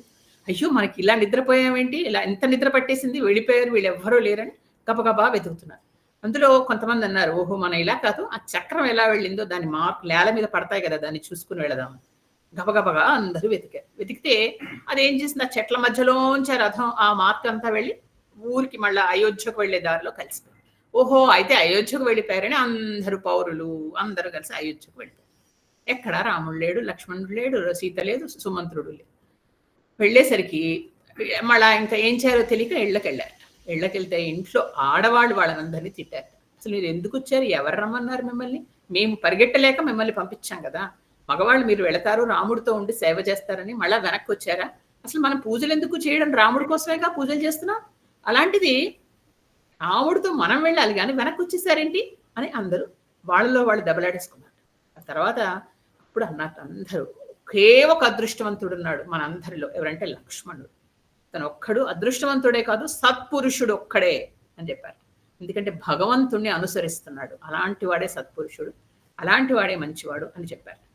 చెప్పి ఇక అయోధ్య ఏముంది, మనకి చేయాల్సిన పనేం లేదు, మనం ఏమి చేయక్కర్లేదు, అంతే. ఇంకా మనం ఈ పాపాన్ని అనుభవించడమే 14 సంవత్సరాలు, రాముడు వచ్చే వరకు ఎదురు చూడటం ఒక్కటే మనం చేయగలిగింది అనుకుని అందరూ ఎదురు చూడటం మొదలెట్టారు. అప్పుడు ఈ లోపల వీళ్ళందరూ తమసా నదిని దాటి అంతకంటే కొద్దిగా ముందరికి వెళ్ళారు. దాటి అప్పుడు వేదశ్రుతి అనే ఇంకొక నది వచ్చింది. ఎన్ని నదులు వస్తున్నాయో చూడండి, ఎంత గొప్ప గొప్ప పేర్లు. వేదశ్రుతి అనే పేరు, అంటే వేదంలాగా అది వినిపిస్తుంది అనమాట. అలాంటి చక్కటి నది దగ్గరికి వెళ్ళారు. అది ఎంత చక్కటి నది అంటే ఆ నదిలో అది ఋగ్వేదంలో చెప్పబడింది. ఇప్పుడు దాని పేరు విషు అంటారు, విషుహి రివర్ అంటారు. ఇప్పుడు యాక్చువల్గా దాని పేరు ఇప్పుడు కూడా ఉంది, దాన్ని విషుహి రివర్ అంటారు. ఇది అయోధ్య నుంచి 45 కిలోమీటర్ల దూరంలో ఉంది. ఇది తమసా నది నుంచి ఒక 20 కిలోమీటర్స్ అలాగా. ఇప్పుడు దాని పేరు వేద శృతి అనే నది. అక్కడ వరకు వెళ్ళారు. వెళ్ళిన తర్వాత అప్పుడు రాముడు ఏమన్నాడంటే, మనం అయ్యో అగస్త్యముని ఎటుంటాడో అటువైపు మన ప్రయాణం వెళ్ళాలి. ఇక్కడి నుంచి అగస్త్యముని ఇక్కడి నుంచి ఆయన మొదలవుతుంది. రాముణ్ణి చెప్పాను, రాముణ్ణి మార్చిన వాళ్ళు, రాముణ్ణి తీర్చిదిద్దిన వాళ్ళలో అగస్త్యుడు కూడా అక్కడ. చివరికి ఆదిత్య హృదయం బోధించి యుద్ధంలో ఆయన రాముడు అంతటి వాడే. ఆయన ఎలాగా రావణుని గెలవాలి అన్నప్పుడు ఆయనకి ఆదిత్య హృదయం చెప్పి ఆయన ముందరికి చేసిన వాళ్ళు అగస్త్యుడు అని. అగస్త్యుడి మాట ఇక్కడ మొట్టమొదటి వస్తుంది. అటు ఉన్న వైపు మనం వెళ్ళాలి కాబట్టి అటువైపు రథం తిప్పు, దక్షిణం వైపు అని రథాన్ని అటువైపు తిప్పారు. తిప్పి ఇంకా కొద్దిగా ముందరికి వెళ్ళడం మొదలెట్టారు. మొదలెట్టిన తర్వాత అప్పుడు వాళ్ళకి గోమతి నది వచ్చింది. గోమతి నది ఇప్పుడు కూడా మనకి గోమతి రివర్ ఉంది యాక్చువల్గా. ఇది కూడా గంగా నదికి ఉపనదే గోమతి నది. ఇప్పుడు కూడా దాన్ని గోమతి నది అని అంటారు. ఇది కూడా ఉత్తరప్రదేశ్లోనే ఉంది. ఇది గంగా నదిలో కలుస్తుంది. తర్వాత ఈ గోమతి నదిలో అక్కడి నుంచి ప్రతి నది దగ్గరికి రాగానే సీతాదేవి అక్కడ ఆ నదిలో ఆ నీటికి నమస్కారం చేసేది. రాముడు నమస్కారం చేశాడు అంటే నదీమ తల్లులు అంటాం కదా, నది అనేది అంత పవిత్రమైంది మనకి హిందువులకి. ఆ నదికి నమస్కారం చేసి మళ్ళా అక్కడి నుంచి వాళ్ళు ముందరకు వెళుతూ ఉండేవాళ్ళు. అలాగా ఆ గోమతి నదిని దాటారు. దాటిన తర్వాత ఇంకా కొద్దిగా ముందరకంటే అలా ప్రయాణం చేస్తూ ఉంటే ఒక నది అలా వస్తుంది. వస్తే అప్పుడు స్యందికా నది అని ఇంకొక నది వచ్చింది. స్యందికా నది చూడండి ఎన్ని నదులు పేర్లో. ఆ స్యందికా నదిని దాటారు. అది కూడా అయోధ్య పొలిమేరల్లో ఉంటుంది, అంటే అవుట్స్కర్ట్స్ ఆఫ్ అయోధ్య. ఇంకా వీళ్ళు అయోధ్యని దాటలేదు, అయోధ్య నగరం దగ్గరే ఉన్నారు, అంటే కోసల నగరం దగ్గరే ఉన్నారు. ఇంకా అంతవరకు వెళుతూ ఉన్నారు. దీన్నే ఇప్పుడు సాయి నది అంటారు. అక్కడ దేవి ఘాట్ అని కూడా కట్టారు. వీళ్ళు ఏం చేశారంటే ఈ రాముడి వనవాస మార్గంలో ఏ నదులు వస్తాయో, ఏ పట్టణాలు వస్తున్నాయో మన గవర్నమెంట్ వాళ్ళు ఏం చేశారంటే అవన్నీ డెవలప్ చేస్తున్నారండి. డెవలప్ చేసి అక్కడక్కడ ఒక చిన్న గుడి కట్టడం, దాని గురించి ఒక చిన్న బోర్డు పెట్టడం, ఇలా చేస్తున్నారు. మనం నిజంగా ఇవన్నీ మార్క్ చేసుకుని వెళితే అక్కడ మనం అన్ని ఘాట్స్ కూడా ఉన్నాయి గంగా నదికి పక్కన. అలాగా ఈ కుక్క నది, ఇవన్నీ గంగా నదికి చిన్న చిన్న ఉపనదులే. అక్కడి నుంచి పక్క నుంచి వెళ్ళారు. వెళితే అప్పుడు అయోధ్య పొలిమేరలు వచ్చింది, అంటే అవుట్స్కర్ట్స్ ఆఫ్ అయోధ్య వచ్చింది. అంతవరకు వీళ్ళు అయోధ్య నగరం అక్కడక్కడే తిరుగుతున్నారు. చూడండి, మనం బాంబే క్రాస్ చేసి వెళ్తే ఎంతవరకు వెళతాం. పన్వేలు ఏవేవో క్రాస్ చేసి ఇంకెక్కడెక్కడికో వెళితే అక్కడొస్తుంది మనకు ఔట్‌స్కర్ట్స్ కదా! అలాగా వీళ్ళు ఒక్కొక్కటి దాటుకొని వెళ్తున్నారు. అలా దూరం ప్రయాణం చేశారు. చేస్తూ ఉంటే ఏంటవుతుందంటే వీళ్ళకి అనేక మధ్యలో చిన్న గ్రామాలు గూడా వస్తున్నాయి. ఎలా ఉన్నాయిటంటే ఎంత సుభిక్షంగా ఉన్నాయో అంత వీళ్ళు చూసి మురిసిపోతున్నారు రామలక్ష్మణులు. అబ్బా! ఎంత బావుంది గదా మన రాజ్యం అంటూ చూసుకుంటున్నారు వాళ్ళు.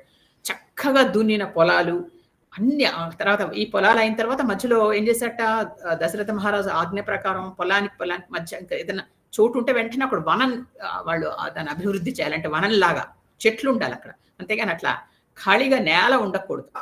తర్వాత గ్రామీణ జనులందరూ వాళ్ళందరూ మాటలందరూ అలా నిలబడి రాముడు వస్తున్నాడు అని తెలిస్తే అందరూ గబగబా వచ్చి చూసేసి ఆయనకి నమస్కారం చేస్తున్నారు. తర్వాత కొంతమంది దుఃఖంతోటి గట్టిగా అరుస్తున్నారు. ఈ కైకేయి చూడు ఎలా చేసిందో, రాముడు, లక్ష్మణుడు వాళ్ళ సీత అడవికి రావడం ఏంటి అంటూ వాళ్ళలో వాళ్ళు మాట్లాడేసుకుంటున్నారు. సీతాదేవికి ప్రతి ఆడది నమస్కారం చేస్తుంది.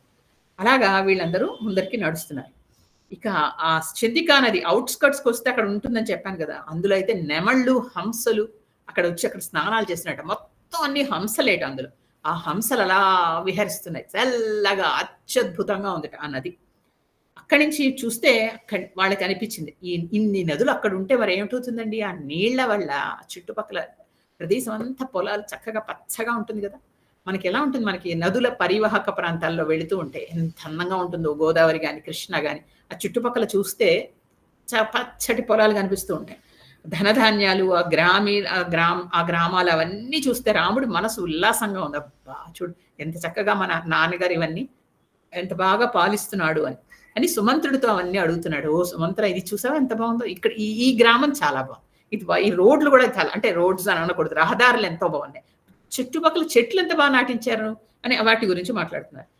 తర్వాత అక్కడ అంటున్నట్ట ఆయన, నీకు తెలుసా సుమంత్ర, నాన్నగారికి అప్పుడప్పుడు మమ్మల్ని వేటకు తీసుకెళ్ళేవారు. సరయూ నది తీరంలో మమ్మల్ని ఆయన వెళ్తూ వేటకి.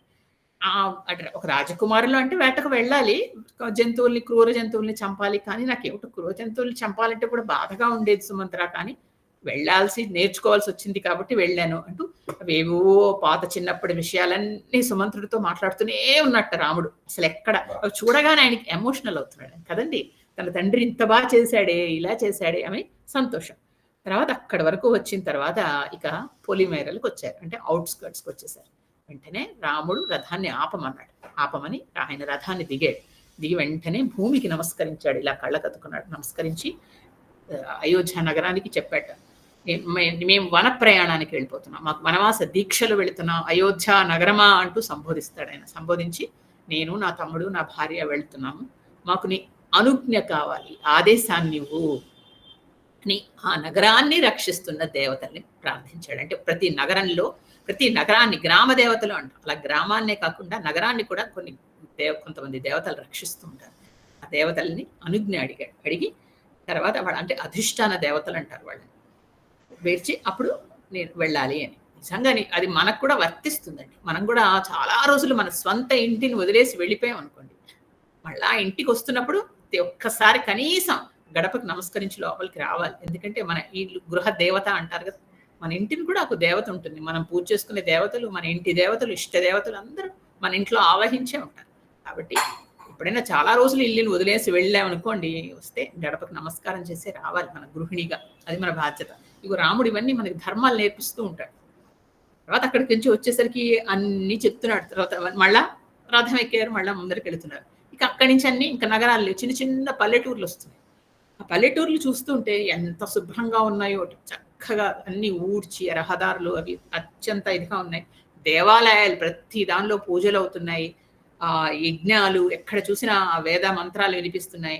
ఆవుల మందలు, తర్వాత ఉద్యానవనాలు అద్భుతంగా తన రాజ్యం ఎంత సుభిక్షంగా ఉందో లోపల అంత పైకి వెళ్ళినా తెలుస్తుంది. అలాగా వెళ్ళి వాళ్ళు చివరికి గంగా నది దగ్గరికి వెళ్ళారు.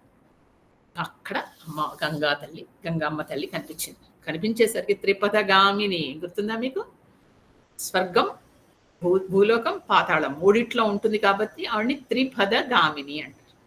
ఆయన తన గురువు గారితో బాలకాండలో విశ్వామిత్రుడితో కలిసి రామ లక్ష్మణులు గంగానదిని చూసినప్పుడు ఆయన చెప్పిన కథ అంతా గుర్తొచ్చింది వాళ్ళిద్దరికి. వెంటనే ఇదివరకు తర్వాత మళ్ళా వివాహం అయిన తర్వాత సీతాదేవిని కూడా తీసుకెళ్ళి ఒకసారి నమస్కారం చేశాడు గంగానదికి. అది కూడా వెంటనే వాళ్ళందరూ గుర్తు చేసుకుని ముగ్గురు ఆ గురువు గారి కథ అంతా మళ్ళా రాముడు లక్ష్మణుడు ఇద్దరు చెప్పుకున్నారు. ఇలాగా మన మన మన వంశస్థుడే, మన భగీరథుడే ఇలా వెళ్ళి పిలిస్తే ఆయన వల్లే గంగానది భూమి మీదకి వచ్చింది, మందాకిని ఆవిడ పేరు అనుకుంటా అవన్నీ చెప్పారు. ఎలా ఉందిట ఆ నది. అప్పుడు అక్కడి నుంచి వాళ్ళు చూసుకుంటూ వెళుతున్నారు. ఇంకా గంగానదిని వర్ణిస్తాడండి వాల్మీకి. అద్భుతం, ఎన్ని పేజీలు. మహర్షులు సేవిస్తున్నారు. మొట్టమొదట అక్కడ ఎక్కడ చూసినా గంగానది ఒడ్డంతా మహర్షులే. యజ్ఞాలు చేసేవాళ్ళు, యాగాలు చేసేవాళ్ళు, అక్కడ తపస్సులు చేసుకునేవాళ్ళు. ఎందుకంటే అంత పుణ్య తీర్థం కదా అది. ఇక అనేక మంది అప్సరసలు వచ్చి జలక్రీడలు ఆడుతున్నారు అక్కడ. తర్వాత దేవతలు, దానవులు, గంధర్వులు, కిన్నెరులు, వీళ్ళందరూ స్త్రీలు అక్కడికి వచ్చి వాళ్ళు స్నానాలు చేస్తున్నారు. మధ్య మధ్యలో అంటే అటు ఇటు గంగా నదికి అనేక పర్వతాలు, ఉద్యానవనాలు ఉన్నాయి. నదిలో దివ్య పద్మాలు ప్రకాశిస్తున్నాయి. మామూలు పద్మాలు అన్ని చోట్ల ఉంటాయి, కానీ ఇక్కడ దివ్య పద్మాలు ఉన్నాయి, ప్రకాశిస్తున్నాయి. ఆ తరంగాలు ఇలా గంగా నది వెళుతూ ఉంటే తరంగాలు తెల్ల నురుగులతో అద్భుతంగా ప్రవర్తిస్తుంది. కానీ అలాగని మళ్ళా చూడ్డానికి అలా కనిపిస్తోంది, కానీ అనేక సుడిగుండాలు కూడా ఉన్నాయి ఎదుర్కొంటా. అంటే అంత లోతుందిట అది. దుమ్ముకుతున్నట్లు నీళ్లు దుమ్ముకుతూ ఉంటే శబ్దాలు వస్తాయి. అలాంటి శబ్దాలు వస్తాయి. అదొక మృదంగా నాదంలాగా వినిపిస్తోందిట రాముడికి. అబ్బబ్బా ఏం బాగుంది అంటూ ఆయన చూడండి, నేచర్ని చూసి ఒక అడ్మైర్ చేయడం, అది కూడా ఒక కళ. ఇలా మనం వెళ్ళిపోయి ఏదో బాగానే ఉందని వెళ్ళిపోవడం కాదు. అందులో చిన్న చిన్నవి కూడా చూసి ప్రతి చిన్న చప్పుడిని విని ఆహా ఎంత బాగుంది అని పొంగిపోవడం, అదనమాట. అదొక గొప్పతనం. ఇవన్నీ మనం కూడా నేర్చుకోవాలి. ఊరికే వెళ్ళి బాగుంది అనడం కాదు. చిన్న చిన్నవి, ఓహో పొద్దున్నే లేచి పిట్టెల కలకలారవాలు వినడం, అబ్బా ఎంత బాగుందో, చెట్ల నీళ్ల చప్పుడు వినడం, ఇవన్నీ మనకి సిటీల్లో దొరకవు. వాటిల్లో ఉండే ఆ అనుభవం ఎలా ఉంటుంది. తర్వాత ఆయనకి నల్ల కలువలు అక్కడ కనిపించాయి కొన్ని చోట్ల ఆ గంగాలో. తర్వాత దేవతలు, మునులు అక్కడందరూ రకరకాల మంది ఉన్నారు. ఇంకా పక్షుల గురించి రాస్తారు. హంసలు, పెగ్గురు పక్షులు, చక్రవాకాలు, అనేక పక్షులు అక్కడికి వచ్చి నీళ్లు తాగడం, వెళ్ళడం, అక్కడ తిరుగుతూ ఉండడం. తెల్లటి పక్షులన్నీ ఎగురుతున్నాయి. ఇసుక తిన్నెలు మెత్తగా ఉండి పరుపుల్లాగా అక్కడ అలా అలా అలా ఇట్లా దిబ్బలుగా మేటేసి ఉంది. ఎర్ర తామరలు ఒకవైపు కనిపిస్తున్నాయి. తర్వాత దాని నుంచి వాడిన పుప్పొడి అంటే తెలుసు కదా, పైనుంచి వస్తుంది ఎల్లో కలర్, అదంతా అక్కడ పడి నీళ్ల మీద అలా తేలుతూ ఉంది. గజరాజులు వచ్చి అక్కడ వచ్చి నీళ్లు తాగుతున్నాయి. అంటే అనేక ఏనుగులు వచ్చి నీళ్లు తాగుతూ ఘీంకారాలు చేస్తున్నాయి. ఆ చప్పుడు వినిపిస్తుంది. పక్షులైతే చెప్పక్కర్లేదు. ఇవి కాకుండా ఈ నీళ్ల ప్రభావంతో, అంటే ఆ నీళ్లు కదండి మంచి నీరు, పక్కన అనేక ఫల వృక్షాలు, పూల చెట్లు అన్నీ ఉన్నాయి. ఉండి వాటిలోంచి ఫలాల ఆ వాసన, పువ్వుల వాసన అంత చక్కగా ఉంది అవన్నీ. ఇక జల జంతువులు ఉన్నాయి, అంటే మొసళ్ళు, పాములు, ఇలాంటివన్నీ. అలాంటి గంగను చూసి వీళ్ళిద్దరూ సీతారామ లక్ష్మణులు ముగ్గురు నమస్కారం చేశారు. చేసి అక్కడ ఇంకా కొంత ముందరికి వెళ్ళారు. వెళ్ళి అక్కడ రాముడు అన్నాడు, ఇక రాత్రి అవుతోంది, ఇక్కడ మనం విశ్రమించాలి, ఇక్కడ ఆగుతాం అన్నాడు. ఆగితే అక్కడ శృంగబేరపురం అనే ఊరు వచ్చేది. శృంగబేరపురం అది ఎక్కడుంది? లైక్ అవుట్స్కర్ట్స్ దాటారు అక్కడికి, పొలిమేరలు దాటి ఇంకా పైకి వెళ్ళాక అక్కడ రాముడు రథాన్ని ఆపమని చెప్తే సుమంత్రుడు ఆపాడు. ఇక్కడ గార చెట్టు అని ఒక పెద్ద గార చెట్టు అని, ఆ చెట్టునే గార చెట్టు అంటారు. పెద్ద చెట్టు, దానికి చాలా విశాలంగా నీడ అది ఉంది. అక్కడ ఆపమన్నాడు. ఆపితే అక్కడ దిగి రామలక్ష్మణులు సీత ముగ్గురు దిగి ఇక్కడ మనం ఈ రాత్రి బస చెయ్యాలి అంటున్నారు. వాళ్ళు ఎలాగో ఉపవాసం ఉందాం అనుకున్నారు కదా, ఆ రోజు కూడా ఆయనకు 3 రాత్రులు ఉపవాసం ఉందామని ఆయన ముందర చెప్పేశాడు. ఒక రోజు అయిపోయింది, ఈ 2 రోజులు కూడా నేను ఉపవాసం ఉంటాను అని చెప్పాడు. 3 రాత్రోపవాస దీక్ష, 3 రాత్రి ఉపవాస దీక్ష చేస్తున్నాడు ఆయన. 2 రాత్రులు అయిపోయి ఇది 3వ రాత్రి చేయాలి అని చేయడానికి నిశ్చయించుకున్నాడు. అక్కడ కూర్చునున్న క్షణంలో ఏమైంది, అదంతా ఇప్పుడు గ్రామాలు అయిపోయాయి, ఇదంతా అయిపోయింది. అడవి మొదలైపోయింది. ఆ గంగానది ఒడ్డున అడవి, అక్కడంతా అది భిల్ల జాతి వాళ్ళది, కోయ వాళ్ళందరూ ఉంటారు. కోయ వాళ్ళకి ఏంటి, వీళ్ళకి మనలాగా అంత బాగా నాగరికత అక్కడికి ఇంకా పూర్తిగా రాదు కదా, వాళ్ళు అలా ఉండరు. వాళ్ళు ఏం చేశారు, చెట్ల మించి కొంతమంది దూరంగా ఒక రథం ఆగడం, అందులోంచి ఎవరు దిగడం చూశారు. గూఢచారులు లాంటి వాళ్ళు గబగబా వెళ్ళి వాళ్ళ రాజుగారికి చెప్పారు, ఆ బోయ రాజుగారికి. ఎక్కడ ఎవరో వచ్చారంటే రథంలో ముగ్గురు వచ్చి కూర్చున్నారు, ఇలాగా రథం ఉంది, ఇలాగా జెండా, ఈ జెండా ఏంటుంది అంటే ఇదే చెప్పాడు, జెండా ఇక్కడ అలా. వెంటనే ఆ రాజు కూడా చెట్టెక్కి చూశాడు. చూసేసరికి ఎదురుకుండా రామలక్ష్మణులు సీత కనిపించారు.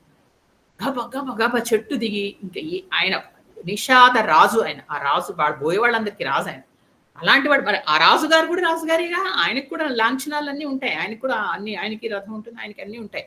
ఛత్రం ఉంటుంది, ఆయనకి రకరకాలు అన్నీ వదిలేసి చెప్పులు కూడా లేకుండా పరిగెట్టుకుని వచ్చేసాడు. అంత దూరం నుంచి పరిగెట్టుకుని వస్తున్న ఆయన్ని చూసి శ్రీరాముడు వెంటనే లేచి, ఆయన 4 అడుగులేస్తే రాముడు 10 అడుగులేసి ముందరికెళ్ళాడు. అదండి, భక్తుడు 4 అడుగులేస్తే భగవంతుడు 10 అడుగులేస్తాడు మన వైపు. అది చెప్పడానికి గుహుడిది చెప్తారు. ఈయనే గుహుడు, గుహ పెరుమాళ్ళు అంటారు. ఆయన వస్తున్నాడు. వస్తుంటే రాముడు 10 అడుగులేసి వెళ్ళాట. వెళ్ళి చేతులు 2 చాపి కౌగలించుకున్నాడు.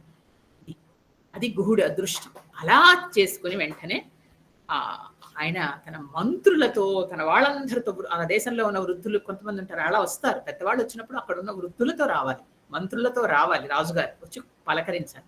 అలా పలకరించడానికి పరిగెట్టుకుని వచ్చాడు. వచ్చి ఎన్ని రోజులు అయిపోయింది రామా నిన్ను చూసి, నువ్వు వచ్చావు ఇక్కడికి అంటే సంతోషించాడు. అప్పుడు చెప్తున్నాడు సీతకి, ఇతను గుహుడు నా స్నేహితుడు అని చెప్పాడు. మరి ఈ స్నేహితుడు ఎప్పటి నుంచి స్నేహితుడు?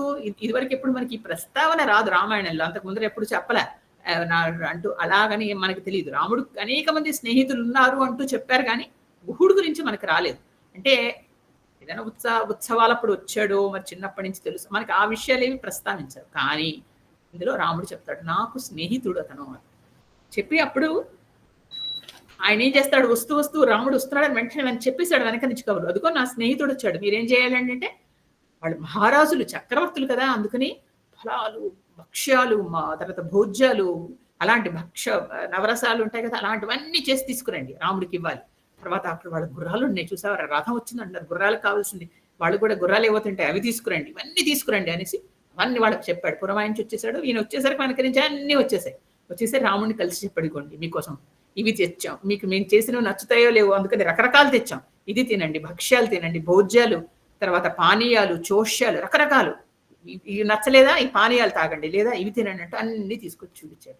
రాముడు అన్నాడు, నేను ఇప్పుడు ఇలా మీరు వండినవేవి తినకూడదు, నేను వనవాస దీక్షలో ఉన్నాను కాబట్టి ఇవి ఏవి తినను, కానీ నా కోసం నువ్వు ఇంత పరిగెట్టి ఇంతలా వచ్చావు గుహ, నాకు చాలా సంతోషంగా ఉంది, ఇవేవి నేను తిన్నయ్యా, కానీ ఒకటి నాకు ఇవ్వు, ఏంటో తెలుసా, నా గుర్రాలు ఇవి దశరథుడి గుర్రాలు, ఆయనకి చాలా ఇష్టమైంది, ఆయన రథంలో వచ్చాను కదా, అందుకని ఆ గుర్రాలకు మాత్రం ఆహారం ఇవ్వు, సరేనా, అందరం ఉపవాసంలో ఉన్నాం, మేమేం తినము, నేను ఇలా వాటి మీద చెయ్యేస్తాను, తిన్నట్టు నేను మాత్రం తినకూడదు అని చెప్పాడు. గుహుడికి కొంచెం బాధేసింది. సరేలే పోనీ, ఆయన వద్దన్నారుగా, ఇంకా వెంటనే ఇచ్చేసేసి ఆయనకు కావాల్సిన ఫలాలు ఏమైనా ఇస్తారేమో అంటే, లేదు నేనేమి తినను, నేను కేవలం జలం మాత్రమే తీసుకుంటాను అనేసరికి అదే చాలు. అసలు చూశాడు, ఇది ఏంటంటే శ్రీరామచంద్రుడికి ఆతిథ్యం ఇవ్వడం అనే అందులో మునిగిపోయాడు గుహుడు. ఏంటంటే ఒకటి, ఆయన ఎన్నో పూర్వజన్మల పుణ్య ఫలాల వల్ల ఒక అనుగ్రహం దొరికింది. తన ఉన్న ఊరికి రాముడు రావడం, రాముడిని వెళ్ళి దర్శనం చేసుకోవడం కాదు, రాముడు స్వయంగా వచ్చాడు, సీతతో వచ్చాడు, లక్ష్మణుడితో వచ్చాడు, అదొక పెద్ద గొప్ప అయిపోతున్నాడు. అలా వచ్చాడు ఆదిత్యం. అది కాకుండా తన ప్రేమని ప్రకటిస్తున్నాడు, అది రాముడికి నచ్చింది. ఆ ప్రకటన అనేది నచ్చుతుంది కదండి. ఈ ఆదరణ, ప్రేమ, లాంఛనాలు లేకుండా ఆయన పరిగెట్టుకు రావడం, ఇదంతా రాముడిని చాలా చాలా ఆయన్ని ఇది చేసింది. తర్వాత వెంటనే వచ్చి అన్నట్ట, ఓకే నిన్ను ఆయన వెళ్ళిపోమన్నాడు. నాకు తెలిసింది ఈ విషయాలన్నీ, నాకు కూడా తెలిసాయి, వనవాస దీక్షలో ఉన్నావు, వెళ్ళిపోతున్నావు, కానీ ఒక పని చేయి, నువ్వు రాజ్యం నుంచి బయటకు వచ్చేసావు, ఇది కూడా నీ రాజ్యమే, ఇది నీదే, ఇది నేను నీకు ఇచ్చేస్తున్నాను, తీసేసుకో, నువ్వు ఇక్కడే ఉండు హాయిగా 14 ఏళ్ళు ఇక్కడ పరిపాలించుకుని ఇదైన తర్వాత వెళ్ళు, నిన్ను నేను హాయిగా చూసుకుంటాను, నువ్వు మమ్మల్ని పరిపాలించు, మేము మాత్రం నీ వాళ్ళం కాదా, మేము నీ బంటుం కాదా, నేను నీ సేవకుడి కదా, ఇలా మాట్లాడిస్తున్నాడు. అంటే ఆయనకి ఇంత సంతోషంలో ఉన్నాడు అనేసరికి అప్పుడు రాముడు అన్నాడు, నేను ప్రతిగ్రహం తీసుకోను, అంటే నేను దానం తీసుకోను ఎవరి దగ్గర, అది నాకు ఇంకా అవన్నీ లేదు, నేను వనవాస దీక్షలో ఉన్నాను కాబట్టి, నువ్వు నా కోసం ఇంతలాగా చేసుకున్నావు, పరిగెట్టుకుని వచ్చావు కాబట్టి నేను నీకు ఇప్పుడు ఏమి ఇవ్వలేను, నువ్వు నాకంటే ఇన్ని తీసుకొచ్చావు, నేను నీకేమి ఇవ్వలేని సమయం ఇది, కానీ నేను ఇవ్వగలిగింది ఒకే ఒక కానుక అని ఆయన్ని గాఢాలింగనం చేసుకోండి. అది చాలదండి రాముడి, అంతకంటే ఇంకేం కావాలి. ఒకటిట పెద్దవాళ్ళు అంటారు, అడిగితే దానం ఇస్తే అధమం, ఎవరైనా వచ్చి నాకు దానం కావాలా అని అడిగి ఇవ్వడం అధమం, అలా ఎప్పుడు ఎవరికి ఇవ్వకూడదు. అడగకుండా ఇస్తే మధ్యమం, అంటే మాకు దానం కావాలండి అడగకుండా మనమే ఇచ్చేసాం అనుకోండి, అది మధ్యమం. అంతేకాని ఏమండి ప్లీజ్ తీసుకోరా అని మనమే వాళ్ళని యాచించి ఇవ్వడం ఉత్తమం.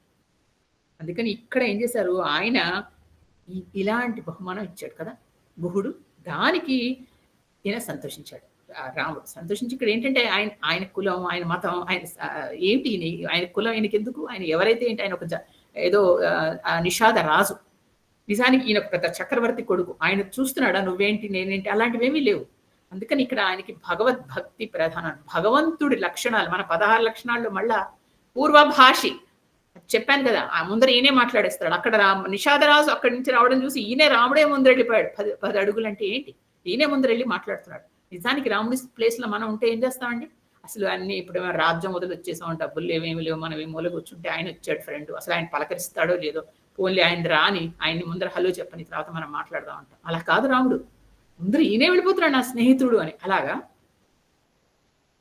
ఇక్కడ ఏంటంటే శ్రీరామచంద్రుడే అన్ని, గుహుడికి అన్ని రాముడే కదా. అందుకని ఆ రాముడు ఊసులే ఎప్పుడు మాట్లాడుతూ ఉంటాడు. అలాంటి గుహుడికి రాముడు కనిపించేసరికి ఈయన తట్టుకోలేకపోయాడు. ఏదో అంటారు చూసారా, అందరి బంధువయ్య భద్రాచల రామయ్య అని. అందరికీ బంధువే ఆయన కదండి, ఎవరికి కాదు. ఇక ఆ ఊరి ప్రజలు అంటే ఆ ఊడల్లో వాళ్ళందరూ వచ్చేసారు అక్కడికి. వచ్చి ముందరేమో ఆడవాళ్ళు, పెద్దవాళ్ళు, పిల్లలు అందరు. ఆడవాళ్ళు ఎందుకని ముందర అంటున్నానంటే, మనసులో ఏమి దాచుకోరు ఆడవాళ్ళు, అందరు బయటకు అనేస్తారు. మగవాళ్ళకి కొంచెం ఉంటుందేమో. ఆడవాళ్ళకి దుఃఖం వచ్చినా సంతోషం వచ్చినా చాలా ఎమోషనల్ గా ఉంటారు. వెంటనే గట్టిగా అనేసారు. ఏంటి కైకాదేవి ఇలా పంపించేసింది, పాపం చూడ సీతాదేవి ఎంత ఇదిగా ఉందో, సాధ్యమని ఆవిడ అసలు పాపం అంత సుకుమారంగా ఉంది, ఎలా ఉంటుంది ఇలా మనలాగా ఇక్కడ, ఆవిడ ఏదో పట్టు పరుపుల మీద పడుకోవాల్సింది, అలా పాపం ఎలా వచ్చిందో అని ఆవిడని చూసేసరికి వీళ్ళకి దుఃఖం వచ్చి ఇలా మాట్లాడుకుంటున్నారు. అంటేట వెంటనే కొంతమంది అన్నట్టు అందులో మంచి పని అయింది కౌసల్య, అది కైకేయి మంచి పని చేసింది. ఎందుకో తెలుసా, అలా చేయడం వల్లే వీళ్ళు ఇక్కడికి వచ్చారు. లేకపోతే వీళ్ళ దర్శనం మనకి ఎలా అవ్వాలి, మనల్ని ఎలాగో వెళ్ళక మనకు అవకాశం లేదు. ఎంత అదృష్టవంతులు మనం, వాళ్ళు వచ్చారు. అందుకని కైకేయి కూడా మంచిదే, వాళ్ళలో వాళ్ళే అన్నీ మాట్లాడేసుకుంటున్నారు. అలా మాట్లాడేసుకుంటుంటే ఆ గంగా నది ఒడ్డున వాళ్ళు వచ్చి అక్కడ ఆ గారచెట్టు కింద కూర్చున్నారు. అప్పుడు అన్నాడు రాముడు, నాకు ఇక్కడ మేము రాత్రి విశ్రమిస్తాం. వెంటనే అప్పుడు ఏం చేశాడు, ఎలాగా అంటే లక్ష్మణుడు చెప్పాడు, ఆకులతో సెయ్యి ఏర్పరిస్తే వాళ్ళు పడుకుంటారు. మంచి మెత్తటివన్నీ తెప్పించి, వాళ్ళకి అట్టవిక్కలకు తెలియదే ఉంది, ఎక్కడ ఏం దొరుకుతాయో తెలుసు వాళ్ళకి. అన్ని తెప్పించి చక్కగా ఒక మంచి 2 పక్కల్లాగా చేశారు. చేస్తే అక్కడ రాముడు సీత ఇద్దరు పడుకున్నారు. పడుకుంటే అక్కడ బయట సుమంత్రుడు ఇంకా వీళ్ళతోటి ఉన్నాడు. సుమంత్రుడు, లక్ష్మణుడు, గుహుడు ముగ్గురు కూర్చుని మాట్లాడుకుంటున్నారు. అక్కడ మాట్లాడుకుంటుంటే వెంటనే ఈయన అన్నట్ట గుహుడు, లక్ష్మణ ఇంకా నీకు నేను ఉన్నాను కదా, నేను చూసుకుంటాను, నేను కాపలా ఉంటాను, నాకు అలా నిద్ర అదే ఉండదు. నా దగ్గర మా చుట్టుపక్కల మా వాళ్ళందరూ ఉన్నారు, నీకేం భయం లేదు, పడుకో నువ్వు కూడా, నీకు కూడా నిద్ర కావాలి కదా, అలసిపోయాను. ఎలా నిద్ర పడుతుంది గుహ, చూసావు కదా ఎలా ఉన్నాడు. ఆ రాముడు అలా పడుకుంటే నాకు నిద్ర ఎలా పడుతుంది అనుకుంటున్నావు అంటూ లక్ష్మణుడు గుహుడి దగ్గర చెప్పుకుని ఏడ్చాడు. ఎందుకంటే సుమంతుడి దగ్గర అంతకు ముందరైంది, ఇప్పుడు గుహుడి దగ్గర చూసేసి అంటే తన వాళ్ళు అంటూ కనిపించేసరికి దుఃఖం వస్తుంది కదండి. ఆ దుఃఖంలో చెప్పాడు. చెప్పేసి అనేక విధాలుగా అన్ని చెప్తున్నాడు. చెప్తూ దేవతలైనా శ్రీరామచంద్రుడు ఓడించగల గొప్పవాడు కదా. అలాంటి రాముడు గడ్డి పరకల మీద ఇలా చిన్న ఆకుల మీద పడుకుంటున్నాడు. దశరథ మహారాజు ఎన్నో యజ్ఞాలు చేసి, యాగాలు చేసి ఇలాంటి కొడుకుల్ని కన్నాడు, అందులో రాముడు లాంటి వాడిని. అలాంటి రాముడిని వదిలేసి ఆయన భరించగలడు అనుకుంటున్నావా మా తండ్రి, ఆయన ఈ వియోగాన్ని భరించలేడు. గుహ నేను చెప్తున్నాను విను, ఏంటవుతుందో తెలుసా, కొన్ని రోజులకి ఈ వియోగాన్ని భరించలేక నా తండ్రి మరణిస్తాడు. మరణిస్తే వెంటనే కౌసల్య మరణిస్తుంది. కౌసల్య కూడా తట్టుకోలేదు, ఎందుకంటే కౌసల్య కూడా ఇప్పటికీ ఆవిడ వసివాడిపోయింది, కొడుకు లేడు, ఇట్లా భర్త కూడా లేకపోతే కౌసల్య తర్వాత నా తల్లి సుమిత్ర కూడా మరణిస్తుంది. ఇలా ఉన్నప్పుడు మాకేంటి అలాగా ఉండడం, మాకు ఇక రాజ్యమే ఉంది. ఇలాంటప్పుడు అయోధ్య నగరం ఎలా ఉందో మళ్ళీ మేము అసలు దశరథుడిని చూస్తామా, వెనక్కి వెళతామా అని ఇలా చెప్తున్నాడు. అంటే గుహుడు అన్నాడు, ఏం లక్ష్మణాలను వాళ్ళ దిగులు పడకు, అంతా బాగానే ఉంటుంది, బాగానే జరుగుతుంది. నీకు ఒక విషయం చెప్పమంటావా, ఈ ప్రపంచంలో నాకు రాముడి కంటే ఇష్టడు లేడు, నాకు రాముడి కంటే ఇష్టమైన వాళ్ళు ఎవ్వరూ లేరు. నేను నా సత్యం మీద ఒట్టు పెట్టి చెప్తున్నాను. నా జీవితంలో నేను ఇంతవరకు సత్యం చెప్తూనే ఉన్నాను, ఎందుకంటే రాముడు ఏది చెప్తాడో అది నేను పాటిస్తాను. ఆ సత్యం మీద ఒట్టు పెట్టి చెప్తున్నాను. ఆయన అనుగ్రహమే నాకు పెద్ద సంపద, అందుకని నేను రాముడిని అనుసరిస్తాను. ఎప్పుడు మాకు ఆ అపజయం ఉండదు, అన్ని మంచి జరుగుతుంది అన్నాడు. ఇలా వీళ్ళు మాట్లాడుకుంటూ ఉన్నారు. ఈ లోపల తెల్లవారి కోకిల కూస్తోంది తక్కువని. వెంటనే రాముడు లేచాడు. చూడండి, అంటే ప్రకృతి కూస్తూ వెంటనే రాముడు లేచి చెప్పాట, అది కోకిల కూస్తోంది చూసావా అంటూ చెప్తున్నాడు. అంటే ఇక్కడ ఏం చెప్తాడంటే ఒక్కొక్క పక్షి ఒక్కొక్క సీజన్లో అరుస్తుంది. మనకి నిజానికి గమనించాం, మన కోకిల కూతులే మర్చిపోయాం. కోకిల ఎప్పుడు వస్తుంది మనకి? యూజువల్లీ స్ప్రింగ్, అంటే మనకి వసంతకాలం టైంలో వస్తుంది. అంటే అప్పుడు ఎండ వస్తోంది అని సూచన. అదిట కోకిల వచ్చి కూస్తోందంటే ఎండ వస్తోంది అని సూచన, అది చెప్పడం అనమాట. అంటే వాతావరణ విశేషాలు కూడా మనకి రామాయణం నేర్పిస్తూ ఉంటుంది. ఇంకా అందుకని తెల్లవారుతోంది, గంగని మనం దాటాలి. గంగ వరకు వచ్చారుగా, గంగని దాటాలి అని చెప్పాడు. చెప్పి మళ్ళా గుహుడు వచ్చి అడిగాడు, నీకేం కావాలో చెప్పు రామా, నేను అన్ని ఇస్తాను. నాకు నువ్వు కావాలి, చెప్పు నీకేం కావాలో ఆజ్ఞ ఇవ్వు. నాకు నీకు ఏది ఇవ్వకుండా నేను పంపించలేను, నాకు కావాలి అంటే అప్పుడు నవ్వి చెప్పాడు, ఓకే నాకు ముఖ్యంగా కావాల్సింది ఏంటో తెలుసా, మర్రిపాలు తెప్పించు ముందరా అన్నాడు. మర్రిపాలు ఎందుకు నీకు అంటే, తెప్పించు నాకు కావాలి. ఇప్పుడు మర్రి చెట్టుని మనం ఇలా కొమ్మలు తర్వాత ఆకులు గట్టి గట్టిగా లాగేస్తే అందులో నుంచి తెల్ల పాలు లాంటివి వస్తాయి, జిగుడుగా ఉంటాయి, చాలా తెల్లగా. అలాంటిది దొన్నెల్లో పట్టుకుని తీసుకురా, 2 దొన్నెలు అన్నమాట. 2 దొన్నెలు తెస్తే అప్పుడు ఏం చేశాడు రాముడు, ఒక దొన్నె తన తల మీద వేసుకున్నాడు, అంటే పాలంతా వేస్తే అప్పుడు ఏమవుతుంది, జుట్టు అంతా అంతవరకు ఇలా దువ్వి చక్కగా ఇలా ఉన్న శిరోజాలు ఆ పాలల్లో కలిపితే ఇలాగా చూడండి, ఇలాగా ఒక ఉండలాగా ఇలా అయిపోతాయి, జటలుగా అవుతాయి. అలా జటలు ఉంచుకోవాలి, అలా ఉంచుకోవాలన్నమాట వాళ్ళు. అది వనవాస దీక్షలో ఒక భాగం. మర్రిపాలు ఆయన రాసుకుని లక్ష్మణుడికి ఇంకొక దొన్న ఇచ్చాడు, లక్ష్మణ నువ్వు కూడా వేసుకో. ఆయన కూడా వేసుకుని ఆయన్ని కూడా జటలుగా ఆయన కూడా చేసుకుని వాళ్ళిద్దరు వనవాసానికి సిద్ధం అవుతున్నారు. అప్పుడు అడిగాడు, నీకేం కావాలో చెప్పు, నిన్ను మా వాళ్ళందరూ ఉన్నారు, కోయ దొరలందరూ, నీతో ఏది కావాలంటే అది చేస్తారు. ఏమొద్దు, మేము ఈ గంగని దాటాలి కాబట్టి ఇక్కడి నుంచి మేము రథాన్ని వదిలేస్తున్నాం, సుమంత్రుడు వెనక్కి వెళ్ళిపోతాడు కాబట్టి మాకు ఒక నావని సిద్ధం చెయ్యి నువ్వు. ఇక్కడ మేము నావలో వెళ్ళాలి ఇక్కడి నుంచి, ఎందుకంటే గంగ దాటడం సామాన్యం కాదు, చాలా ఊరకలతో ఉంది గంగ, అందుకని మాకు ఒక నావని సిద్ధం చెయ్యి అన్నాడు. అనేసరికి వెంటనే అంతకంటే నాకు నువ్వు అడిగావు నీ నోట్లోంచి అంతే చాలు అని తన వాళ్ళకి వెంటనే కబురు పెట్టాడు. గబ అత్యద్భుతంగా అత్యంత అందంగా ఒక నావని సిద్ధం చేశారు. అందులో నావికులు ఉన్నారు, నడిపే నావికుడు ఉన్నాడు, వెనకాతల వాళ్ళందరూ వచ్చారు. వస్తే అప్పుడు అందులో ఆ రథం నుంచి గుణపం, గంప, తర్వాత అమ్మవారివి సీతమ్మవారివి కొన్ని ఆభరణాలు, అదే ఆవిడ కొన్ని వస్త్రాలు తెచ్చుకున్నారు అక్కడి నుంచి, అవన్నీ కలిపి దింపి అవన్నీ ఇందులోకి లక్ష్మణుడు ఎక్కించాడు. ఎక్కిస్తే రాముడు చెప్పాడు, సీత జాగ్రత్త, ఆవిడని జాగ్రత్తగా ఎక్కించాడు, భయపడుతుంది, ఎంత జాగ్రత్త అని ముందర సీతమ్మ వారిని ఎక్కించి ఆవిడని జాగ్రత్తగా కూర్చోబెట్టి అప్పుడు రాముడు ఎక్కాక లక్ష్మణుడు అందరూ ఎక్కాక అప్పుడు ఇక అక్కడి నుంచి వీళ్ళు బయలుదేరుతుంటే సుమంత్రుడు వచ్చి ఏడ్చి చెప్పాడు, నాకు రావాలి, నేను కూడా వచ్చేస్తాను రథాన్ని తీసుకుని నీతో పాటు రామా, ఎందుకంటే ఇప్పుడు మిగతా మంత్రులందరూ ఉన్నారు దశరథుడి దగ్గర, పర్వాలేదు నేను నీతో పాటు వస్తాను, నీకు అక్కడ జాగ్రత్తగా నేను చూసుకుంటాను, ఏవో తెలియదు మన మృగాలు వస్తాయి అక్కడ, మీరు ఎలా ఉండడం కష్టం, నేను చూసుకుంటా, మీరు అలా నడిచి వెళ్ళకండి, నా రథంలో రండి, మీరు ఇలా వెళ్ళండి, నా చుట్టూ తిరిగి వస్తాను, మీతో పాటు నన్ను ఉండనివ్వండి అంటే రాముడు అన్నాడు, ఇప్పుడు నా అవసరం నాకు కాదు, నేను దీక్షలో ఉన్నాను, రథాలు అవి ఎక్కను, ఇంతవరకు మాత్రమే నాకు అనుమతి ఉంది, పొలిమేరల వరకు దింపు అన్నాడు కదా దశరథుడు, అంతవరకు తీసుకున్నాను, ఇంక నుంచి నేను రథం ఎక్కను, నువ్వు వెళ్ళిపో వెనక్కి, అక్కడ మా నాన్నకి నీ అవసరం ఉంది, అక్కడ నా తల్లిని కనిపెట్టుకొని ఉండు, తర్వాత తెలుసు నీకు అందరి దగ్గర స్వతంత్రం ఉంది, వాళ్ళందరినీ జాగ్రత్తగా చూసుకో, తర్వాత నా తండ్రి జాగ్రత్త, నువ్వు పక్క నుండి మధ్యలో ఆయన కబుర్లు చెప్పు, ఆయన గురించి అన్ని జాగ్రత్తగా చూసుకో, భరతుడు పట్టాభిషేకం నువ్వు దగ్గరుండి చేయించాలి, భరతుడిని కూడా జాగ్రత్తగా చూసుకోవాలి అంటే అప్పుడు సుమంత్రుడు అన్నట్టు, చిన్నప్పటి నువ్వు పుట్టక ముందు నుంచి నీ యాగ చేసినప్పటి నుంచి నాకు తెలుసయ్యా, నాకు ఎప్పటి నుంచో కళ, నువ్వు గనక నేను యువరాజ పట్టాభిషేకం చేస్తే నేను మొట్టమొదట రథం మీద కూర్చోపెట్టుకుని తిప్పాలి అని నేను కలలు కన్నాను, అలాంటిది అడవికి నేను తీసుకొచ్చి దింపాను, నా కర్మ ఏంటో అంటే నీకేం కాదు, నేను మళ్ళా వస్తానుగా, అందుకని అంటే అప్పుడు అన్నట్టు ఆయన, నేను ఖాళీ రథంతో వెనక్కి వెళ్ళలేను రామా, అసలు ప్రజలందరూ ఏడుస్తారు, అందుకని నాకు చాలా దుఃఖంగా ఉంది అని అన్నాడు.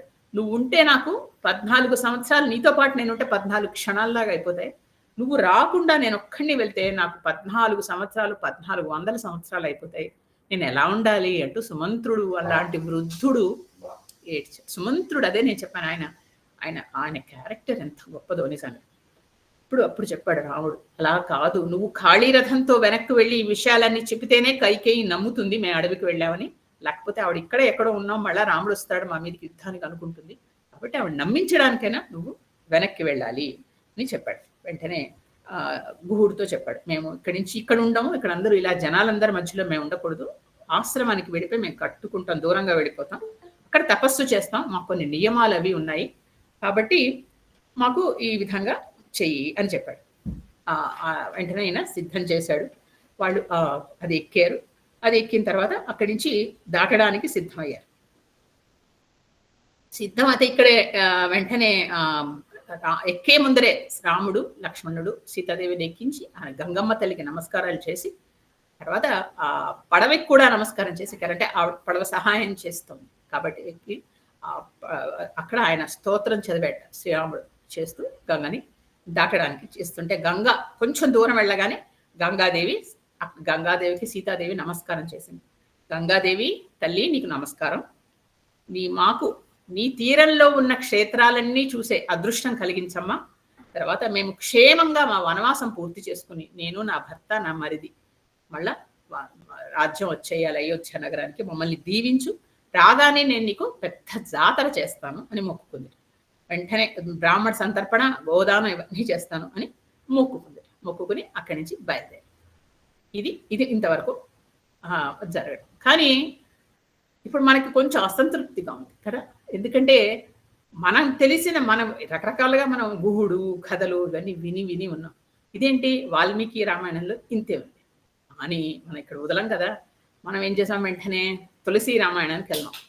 ఎక్కడ వదలద్దు, కొంచెం ఆలస్యం అవుతుంది ఈరోజు అయినా పర్వాలేదు, ఎందుకంటే తులసి రామాయణంలో చెప్పింది అది ఇంకా అద్భుతంగా ఉంటుంది.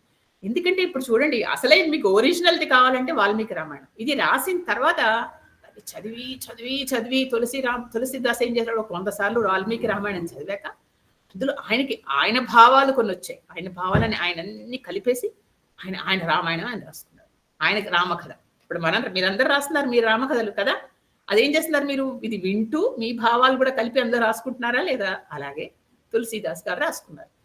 ఆయన ఏం రాశారు అనేది ఇప్పుడు చదువుతాం. అది ఎమోషనల్గా ఉంటుంది, ఎందుకంటే అంత ఎమోషన్లో ఆయన రాసుకున్నారు కాబట్టి. ఇక్కడ ముఖ్యంగా ఆయన రాసింది ఏంటంటే గంగమ్మ ఏమనుకుంటోంది, గంగమ్మని గురించి మామూలుగా చాలా గంభీరంగా రాశాడు వాల్మీకి. తులసీదాస్ రాసిన గంగమ్మ అలా ఉండదు. గంగమ్మ ఏం చేస్తోందిట, ఎలా ఉందిట అనేది ఎంత అద్భుతంగా రాశాడంటే, రాముడిని దూరం నుంచి చూసిందిట గంగమ్మ. చూసేసరికి ఉన్నట్టుండి ప్రశాంతంగా ఉన్న గంగమ్మ పరవళ్ళు తొక్కేసిందిట. తొక్కి వస్తున్నాడు రాముడు అని పొంగిపోయిందిట తల్లి. ఎందుకు? ఆ పాదాలు కడగాలట ఆవిడికి. రాముడు వస్తున్నాడు, అక్కడ నడిచి వస్తున్నాడు రాముడు, పైగా రథం దిగి నడుస్తున్నాడు అనేది ఆవిడికి చాలా ఇదిలో ఉంది. ఆవిడ చూసి ఆ పాదాలు కడగాలి అని దానిలోకి వెళ్ళిపోయింది ఆవిడ. అంటే ఇదంతా ఎలా రాశాడు, ఒక తన్మయత్వంలోకి వెళ్ళిపోయి రాశాడు ఆయన. అది మనం గుర్తు పెట్టుకోవాలి ఫస్ట్. నిజానికి కథ అవునా కాదా, దగ్గరగా ఉందా అని కాదు. ఒక భక్తుడు ఆ రామ భక్తిలోకి ఆ తన్మయత్వంలోకి వెళ్తే ఎలా రాస్తాడు అని. వెంటనే ఏం చేసిందిట, అప్పుడు అనేక మంది అనుకుంటుందిట గంగ, అనేక మంది పాపాత్మలు వచ్చి వాళ్ళ పాపాలు పోగొట్టుకోవడానికి వచ్చి నాలో స్నానం చేస్తున్నారు, ఆ పాపాలన్నీ అంటేసుకుంటున్నాయి, పుణ్యాత్ముడు రాకపోతాడా, కాళ్ళు కడుక్కోపోతాడా గంగలో, మొత్తం నా పాపాలన్నీ కడిగేసుకుంటాను కదా అని తల్లి ఎదురు చూస్తుందిట. అలా చూస్తుంది గంగాదేవి. అలాంటిది రాముడు వస్తున్నాడు. వచ్చేసరికి ఆవిడికి సంతోషం వేసింది. దిగ్గో ఎదుర్కొన్న మొట్టమొదటి నిషాదరాజు చూసింది, గుహుణ్ణి చూసింది. తర్వాత ఆయన సిద్ధం చేస్తున్నాడు ఒక నావని, తర్వాత నావికుడిని, వాళ్ళని కూడా చూసింది దూరం నుంచి. రాముడు నా మీద ఇప్పుడు పడవెక్కి దాటుతాడు అనేది ఆవిడికి ఇంకా అత్యంత ఆనందం. రాముడు వస్తాడు, పాదాలు తగులుతాయి నాకు అంటూ ఎదురు చూస్తోంది ఆవిడ. చూస్తూ ఏం చేసింది, ఇలా చేతులు 2 జోడించి చూస్తోంది అక్కడి నుంచి గంగమ్మ తల్లి. చూస్తూ ఉంటే అప్పుడు ఈ లోపల వచ్చాడు నావికుడు. వచ్చి ఏం చేశాడు, తన బిందెని అందులో ఉంచి రాముడు కాళ్ళు కడగడానికి తీసుకెళ్తున్నాడు. అందులో ముంచింది గంగ కాదుట, అంత నీళ్లు కాదు, అందులోకి వెళ్ళింది గంగమ్మ తల్లి. అందులో కూర్చుందిట.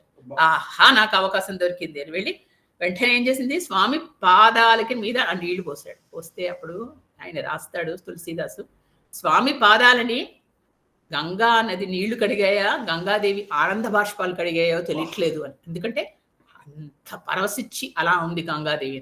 అలాగా కడిగిందిట. కడిగిన తర్వాత అప్పుడు ఏమిటి కనిపించింది ఆవిడకి ఎదురకుండా, తనని ఉద్ధరించడానికి వచ్చిన లక్ష్మీనారాయణులు ఇద్దరు ఎదురకుండా కనిపిస్తున్నారు గంగాదేవికి. నీలంగా మెరుస్తూ అభయమిస్తున్న రాముడి పాదాల మీద తన నీళ్లు పడేసరికి ఆవిడ పడ్డ ఆ ఆనందం అంత ఇంత కాదు. ఇప్పుడు అందుటైన ఆ భయమిచ్చే శ్రీరామ పాదాలవి నాకు అని వెంటనే చెంగుమని దూకి మనసారా రాముడి పాదాలని కడిగేసిందట గంగమ్మ.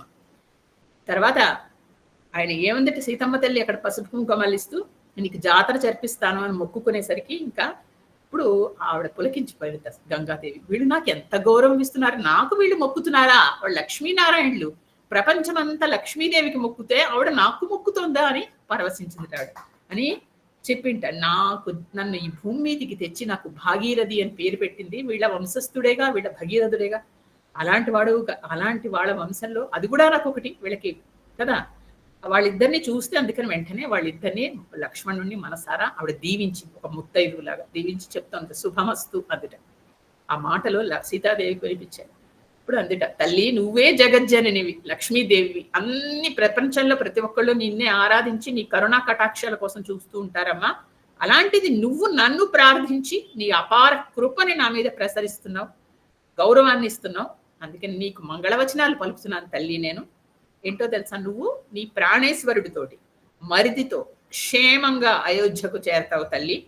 నీకు నీ మనోరథాలు నీ కోరికలన్నీ తీరిపోతాయి, నీ కీర్తి ప్రపంచమంతా వ్యాపిస్తుంది ఇది అని చెప్పింట సీతాదేవికి ఈవిడ చెప్పడం ఆవిడకి వినిపించింది. అలా అని గంగాదేవి అంది. అంటే గంగాదేవి అంతా సంతోషిస్తోంది అంటూ ఈయన రాసుకుని వస్తాడు తులసీదాస్. అంతతో ఊరుకోలేదండి ఆయన. ఇక్కడ ఒక నావికుడు ఉంటాడు, నావికుడు నీళ్లు తెచ్చి కడిగాడు. ఇదంతా మనకి ఎక్కడ వాల్మీకి రామాయణంలో లేదు. గుహుడు కాళ్ళు కడిగినట్టు కానీ లేకపోతే గుహుడు అడవి దాటించినట్టు లేదు. ఆయన అక్కడ ఉండిపోయాడు అంతే. ఆయన సుమంత్రుడు ఉండిపోయారు, రాముడు లక్ష్మణుడు వెళ్ళిపోయారు అన్నట్టే వచ్చారు. కానీ తులసీదాస్కి మనస్సు ఒప్పలే అలా రాయడానికి. ఆయన ఏం చేశాడంటే, ఆ పడవ దాటించే నావికుడు ఉన్నాడుగా, అతని మనస్తత్వం ఎలా ఉంటుంది అని ఆ నావికుల్లోనే అయినా మనస్సులో ప్రవేశించాడు తులసీదాస్. ఆ నావికుడి మనస్సు ఆ సమయంలో ఎలా ఉంటుంది అనేది ఊహించి తనే నావికుడు అయిపోయి రాశాడు. అది అద్భుతం. అదే కేవట్ అంటారు కదా, ఆ నావికుడిని హిందీలో కేవట్ అంటారు. ఆ కేవట్టే తన అయిపోయి అది ఒక అద్భుతమైన రచన చేశాడు. దాని గురించి ఎన్ని కీర్తనలు, ఎన్ని మాటలు, ఎన్ని పాటలు, ఎన్ని పద్యాలు, ఇంకా అంతులేదు. అదనమాట. అది ఏంటంటే ఒక సామాన్య నావికుడి కథ. ఇది తులసి రామాయణంలో ఉంది. ఇది ఏం చేశారంటే, రాముడిని అందరిలాగే ఆయన కూడా, ఆ నావికుడు కూడా దూరం నుంచి చూశాడు. ఆయన కూడా నిషాద రాజుల్లో ఒకడు. అండ్ ఒక రోజు ఆయన అందరూ వచ్చే వాళ్ళని ఇక్కడి నుంచి అక్కడికి దాటిస్తూ ఉంటాడు ఒక బల్ల పడవ మీద. అలాంటిది చూశాడు, రాముడు వచ్చాడంటే. ఆయన చిన్నప్పటి నుంచి రాముడు కథలు విన్నట్టు అతను ఆ నావికుడు. ఏంటి, రాముడు ఆయన తాటకిని చంపాడు, శివుని విల్లు విరిచాడు, పరశురాముడిని ఇచ్చేశాడు, ఇలాంటి వాళ్ళన్ని కథలన్నీ విన్నాడు. వాళ్ళ తాతగారు మామగారు అన్ని చెప్తూ ఉంటాడు. ఇప్పుడు తర్వాత కైకేయి అడవికి పంపించిందంటే కైకేయి మీద అందరిలాగే ఈయనకి కోపం వచ్చేసింది. ఎందుకు ఇలా చేస్తుంది ఈవిడ, రాముడు లాంటి వాడిని అడవికి పంపించిందా, అది ఇది అనుకున్నట్టు. ఇప్పుడుట బాగానే ఉంది అనిపించింది అందరిలాగే, మంచి పని చేసింది కైకేయి. లేకపోతే రాముడు ఇక్కడికి వచ్చాడు నేను చూశానని సంతోషించాడు ఆయన.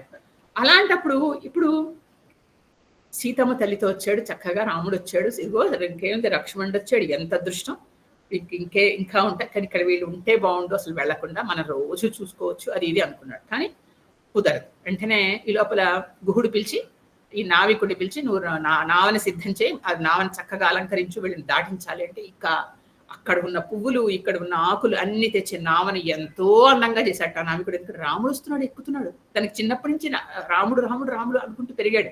గుహుడే రాజే అలా అనుకుంటే మరి రాజ్యంలో ప్రజలు అనుకోరు. ఆ నావికుడు అంతే, ఆ నావికుడు పేరు కూడా లేదంతే, నావికుడు అని వదిలేశాడు. అలాంటిది సాక్షాత్తు రాముడు వచ్చి నాది ఎక్కుతాట అనేసరికి పొంగిపోతున్నాడు. అనేసరికి అంతా ఉంది, అంతా సిద్ధం చేశాడు. ఇక రాముడు వస్తున్నాడు, ఎక్కబోతున్నాడు, అంతే భయం పడిపోయాడు. గడ ఉడికిపోయాడు. అమ్మో అని ఎదుర్కొంటా పరిగెట్టాట. రాముడికి పరిగెట్టి, చూడండి అమాయకత్వం అంటారా దీన్ని ఏంటో, రాముడు కాళ్ళమీ పడిపోయి రామ నువ్వు మాత్రం నా పడవెక్కడానికి వీలు లేదు అన్నాడు. అంటే గుహుడు భయపడిపోయాడు. ఇదేమిటి ఇలా మాట్లాడుతున్నాడు, పడవెక్కుతుంటే రాముడు. ఇప్పుడు అన్నట్టు కాదు, నేను విన్నాను నీ కాలికి ధూళి ఉంటుంది కదా, కాలికి మట్టి, ఆ మట్టిలో ఏమిటో నీకు కొన్ని మూలికలు ఉంటాయట కదా, ఆ మూలికలు కనుక అంటితే రాళ్ళు స్త్రీలు అయిపోతారటగా. నేను కథలు వింటూ ఉంటే మా తాతగారు చెప్తే విన్నాను. ఆ మూలికలు లాంటివి, ఇప్పుడు నా పడవ అసలే చెక్క పడవది, దాని మీద మూలికలు ఏవో అంటే అనుకో, ఇప్పుడు ఈ పడవ కనుక అమ్మాయి కిందో స్త్రీ కిందో మారిపోయింది అనుకో, నాకు ఇంకెట్లా, ఈ పడవ మీదే నా జీవితాధారం, ఆ పడవ మీద నేను బతుకున్నానయ్యా, అందుకనమ్మో నాకు భయం వేస్తుంది. ఒక పని చేస్తాను నేను, ఒక పని చేస్తాను, ఏం చేస్తానో తెలుసా, ఒక గిన్నెలో నీళ్లు తెచ్చి నీ కాళ్ళు శుభ్రంగా కడిగేస్తా, అడుగును కూడా తోమేస్తాను, ఇప్పుడు ధూళి ఉండదుగా, అప్పుడు ఎక్కువ పర్వాలేదు అన్నాడు. ఇలా చెప్పి కాళ్ళ మీద పడితే రాముడు సీత పక్కుమని నవ్వారు. అంటే అమాయకత్వం కదా. నవ్వేసి వెంటనే వాళ్ళు అన్నట్ట అలాగే కడుగు అన్నట్ట రాముడు. అంటే ఇక పొంగిపోయి పరిగెట్టుకుని వెళ్ళిపోయి అప్పుడు గంగమ్మ జలం తీసుకొచ్చాడు. అది గంగమ్మ తల్లి. అలా తెచ్చేస్తుంటే అది గంగమ్మ తల్లి వచ్చింది కదా! ఈయనొచ్చి ఫస్ట్ రాముడొచ్చి నన్ను నావ దాటించు అంటేనే గంగమ్మ తల్లి విస్తుపోయిందట. ఆవిడికి తెలుసు గంగమ్మ తల్లికి ఏంటో తెలుసా? బ్రహ్మ కమండలంలో ఆవిడ మొట్టమొదటిసారి కూర్చున్నప్పుడు మహావిష్ణువు వామనావతారం దాల్చాడు. దాల్చి ఒక్కొక్క అడుగు వేసి ఒక్కొక్క లోకాన్ని కొలుస్తున్నాడు కదా! కొలుస్తున్నప్పుడు బ్రహ్మ అలా పెరుగుతున్న వామనమూర్తిని చూసేసరికి బ్రహ్మ సంతోషించట. చూసి వెంటనే తన కమండలంలో నీళ్లు తీసుకెళ్లి తన తండ్రి అయిన విష్ణుమూర్తి కాళ్ళు కడిగాడు. అందులో ఉంది గంగ. అది మొట్టమొదటిసారి గంగ విష్ణు పాదాల మీద. అది గుర్తొచ్చింది గంగకి. అలాంటి అంటే లోకాల్ని తన పాదంతో కొలిచాడే వామనమూర్తి. ఆయనే కదా శ్రీమన్నారాయణుడు, ఆయనే కదా రాముడు. అలాంటి రాముడు నది దాటడానికి నావ కావాలని అడుగుతాడేంటి అంటూ విస్తుపోయేదట. విస్తుపోతే అప్పుడు అనుకుందట, కాదు నా తండ్రి కరుణామయుడు, కరుణని ఎలా చూపించాలో ఆయనకి తెలుసు. అందుకని ఈ నావికుణ్ణి కరుణించడానికి ఇట్లా అడుగుతున్నాడు. అంతే కదా, భవసాగరాలు దాటిస్తాడు ఆయనకి లెక్క అని అని కరుణని ఆయన దగ్గర నుంచి నేర్చుకుంటోంది, తండ్రి దగ్గర నుంచి గంగమ్మ తల్లి. ఎందుకంటే ఆవిడ ఎంత కరుణామయరాలు, మనం ఎంత అపవిత్రం చేసినా మనల్ని కరుణిస్తూనే ఉంటుంది కదా. అది తండ్రి దగ్గర నుంచి ఈ విధంగా నేర్చుకుంది ఆవిడ. ఎంత బాగుంది చూడండి, చిన్న చిన్న మాటల్లో ఎంత చక్కగా రాశాడు. అప్పుడు వెంటనే ఈయన కాళ్ళు కడుగుతాను అని నావికుడు అంటే పక్కున నవ్వారు సీతారాములు ఇద్దరు అమాయకంగా. సరే అని వెంటనే ఆ అవకాశం దొరికిందని వెంటనే ఏం చేశాడు, ఆయన కూడా తెలుసు అమాయకంగా నటిస్తున్నాడు నావికుడికి, ఆయన కాళ్ళు కడిగే అవకాశం రావాలిగా. అందుకని గబుక్కు నీళ్లు తెచ్చి కాళ్ళు శుభ్రంగా కడిగినట్టు చాలాసేపు కాళ్ళు పట్టేసుకొని వదలట్లా అని వెంటనే ఆయన ఆనంద బాష్పాలు, ఆయన కన్నీళ్లు, గంగా తల్లి అన్ని కలిపేసి కడిగేశాడు. అప్పుడు అంటారు గుహుడికే జీవన్ముక్తి ఇచ్చాట శ్రీరామచంద్రుడు కౌగులించుకుని. మరి నావికుడికి ఏమి ఇస్తాడండి? కాళ్ళు కడిగే అవకాశం ఎవరికి ఇవ్వలేదు రాముడు. అలాంటిది నావికుడికి ఇచ్చాడంటే అందులో ఎలాంటి పాదం కడిగాడు? అహల్య పాపాన్ని ఆవిడ పారద్రోలిన పాదం, బ్రహ్మ కడిగిన పాదం, అలాంటి పాదాన్ని ఈయన పట్టుకుని కడిగాడు. సప్త ఋషులు ఎదురు చూస్తూ ఉంటారట ఈ పాద దర్శనం కోసం. లక్ష్మీదేవి ఒత్తుతూ ఉంటుంది అలాంటి పాదాన్ని. అలాంటి అదో అంటారు చూసారా, శ్రీరామచరణం మాకు శరణం అని. అలాంటి రామపాదాన్ని కడిగాడు. కడిగి మొత్తం మీద రాముడు, సీతారాముడు తర్వాత లక్ష్మణుడు ఎక్కారు. వాళ్ళ ఆయుధాలు పెట్టుకున్నారు. లక్ష్మణుడికి సుమంత్రుడికి తర్వాత వీళ్ళందరికీ ఇంకా వెళ్ళొస్తామని చెప్పారు. సుమంత్రుడు బాధపడుతున్నాడు. తర్వాత గుహుడు కూడా జాగ్రత్త జాగ్రత్త జాగ్రత్త అని చెప్తున్నాడు. అన్ని చెప్తుంటే రథాన్ని దాటి వెళ్ళిపోతున్నారు. వెళ్ళిపోతుంటే ఏమైంది, మెల్లిగా అవతలకు గంగా తీరం దాటారు, అవతలికి వెళ్ళారు, దిగిన తర్వాత నావ దిగారు ముగ్గురు. నావ దిగిన తర్వాత వెంటనే సీత వైపు చూశాట రాముడు. ఆ చూపు వాడు తెలుసు, వాడు ఇద్దరు చూపులతోనే మాట్లాడుకుంటారు. ఆ చూపు సీతమ్మ అర్థమైంది.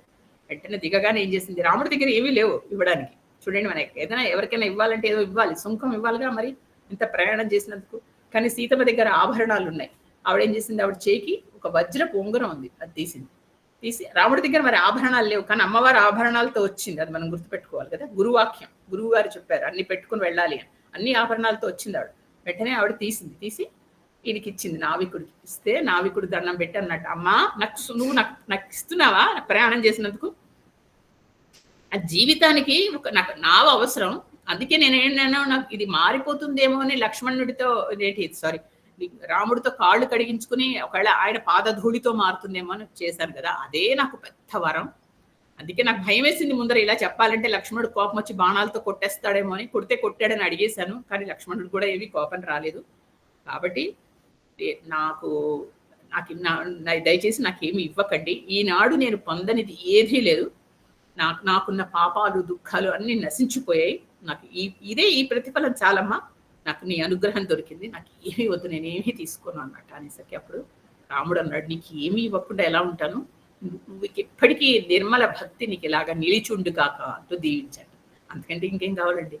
ఆ విధంగా ఆయన స్వామిని దాటించి ఆ తర్వాత ఆయన పాదతీర్థం తన వాళ్ళందరికీ పుచ్చుకున్నారట. వాళ్ళు పుచ్చుకుంటే వాళ్ళందరూ ఈ భవసాగరాన్ని అందరూ తేలిగ్గా దాటారు అంటారు. ఎలా అంటే అందరినీ దరి చేర్చే స్వామి ఆ దరిని చేర్చమని అడిగాడు అంటారు.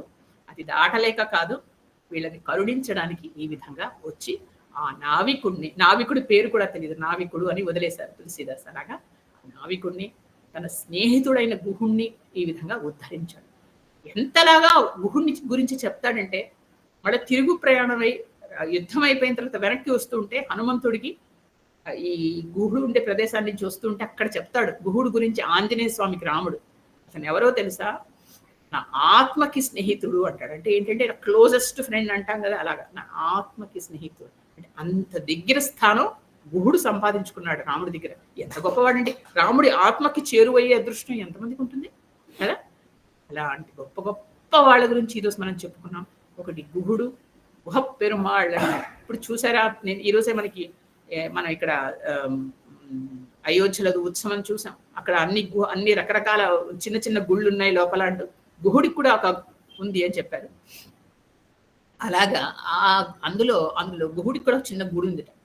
అలాగా గుహుడు అంత పూజింపదగ్గ అలాంటి వాడు గుహుడు. అలాంటి వాడి గురించి మనం ఈరోజు వీళ్ళందరూ రామ భక్తులు, రాముని భక్తితో తరించిపోయిన వాళ్ళు.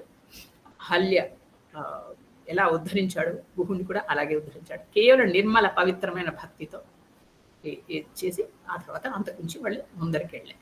ఇది ఇంతవరకు మనం రాముడితో పాటు ప్రయాణిస్తూ వీళ్ళందరినీ చూస్తూ భక్తులతో నమస్కరిస్తూ వాళ్ళలో మమైకమైపోతూ వాళ్ళ భక్తిని చూసి మనం కూడా తరిస్తున్నాం.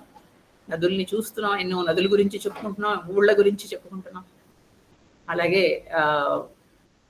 ఏంటంటే ఈ వాల్మీకి రామాయణంలో కొన్ని విషయాలు లేనివి తులసీదాసు ఆయన ఊహించుకుని ఆయన తన్మయత్వంలో రాసుకున్నవి. అందుకనే అవి కూడా చెప్పుకుంటే గానీ మనకి ఇంకా నిండుదనం రాదని అవి కూడా ఈరోజు చెప్పాను. ఇక్కడికి ఈరోజు ఆపేస్తాను. మళ్ళా మిగతా కథ మళ్ళా వచ్చి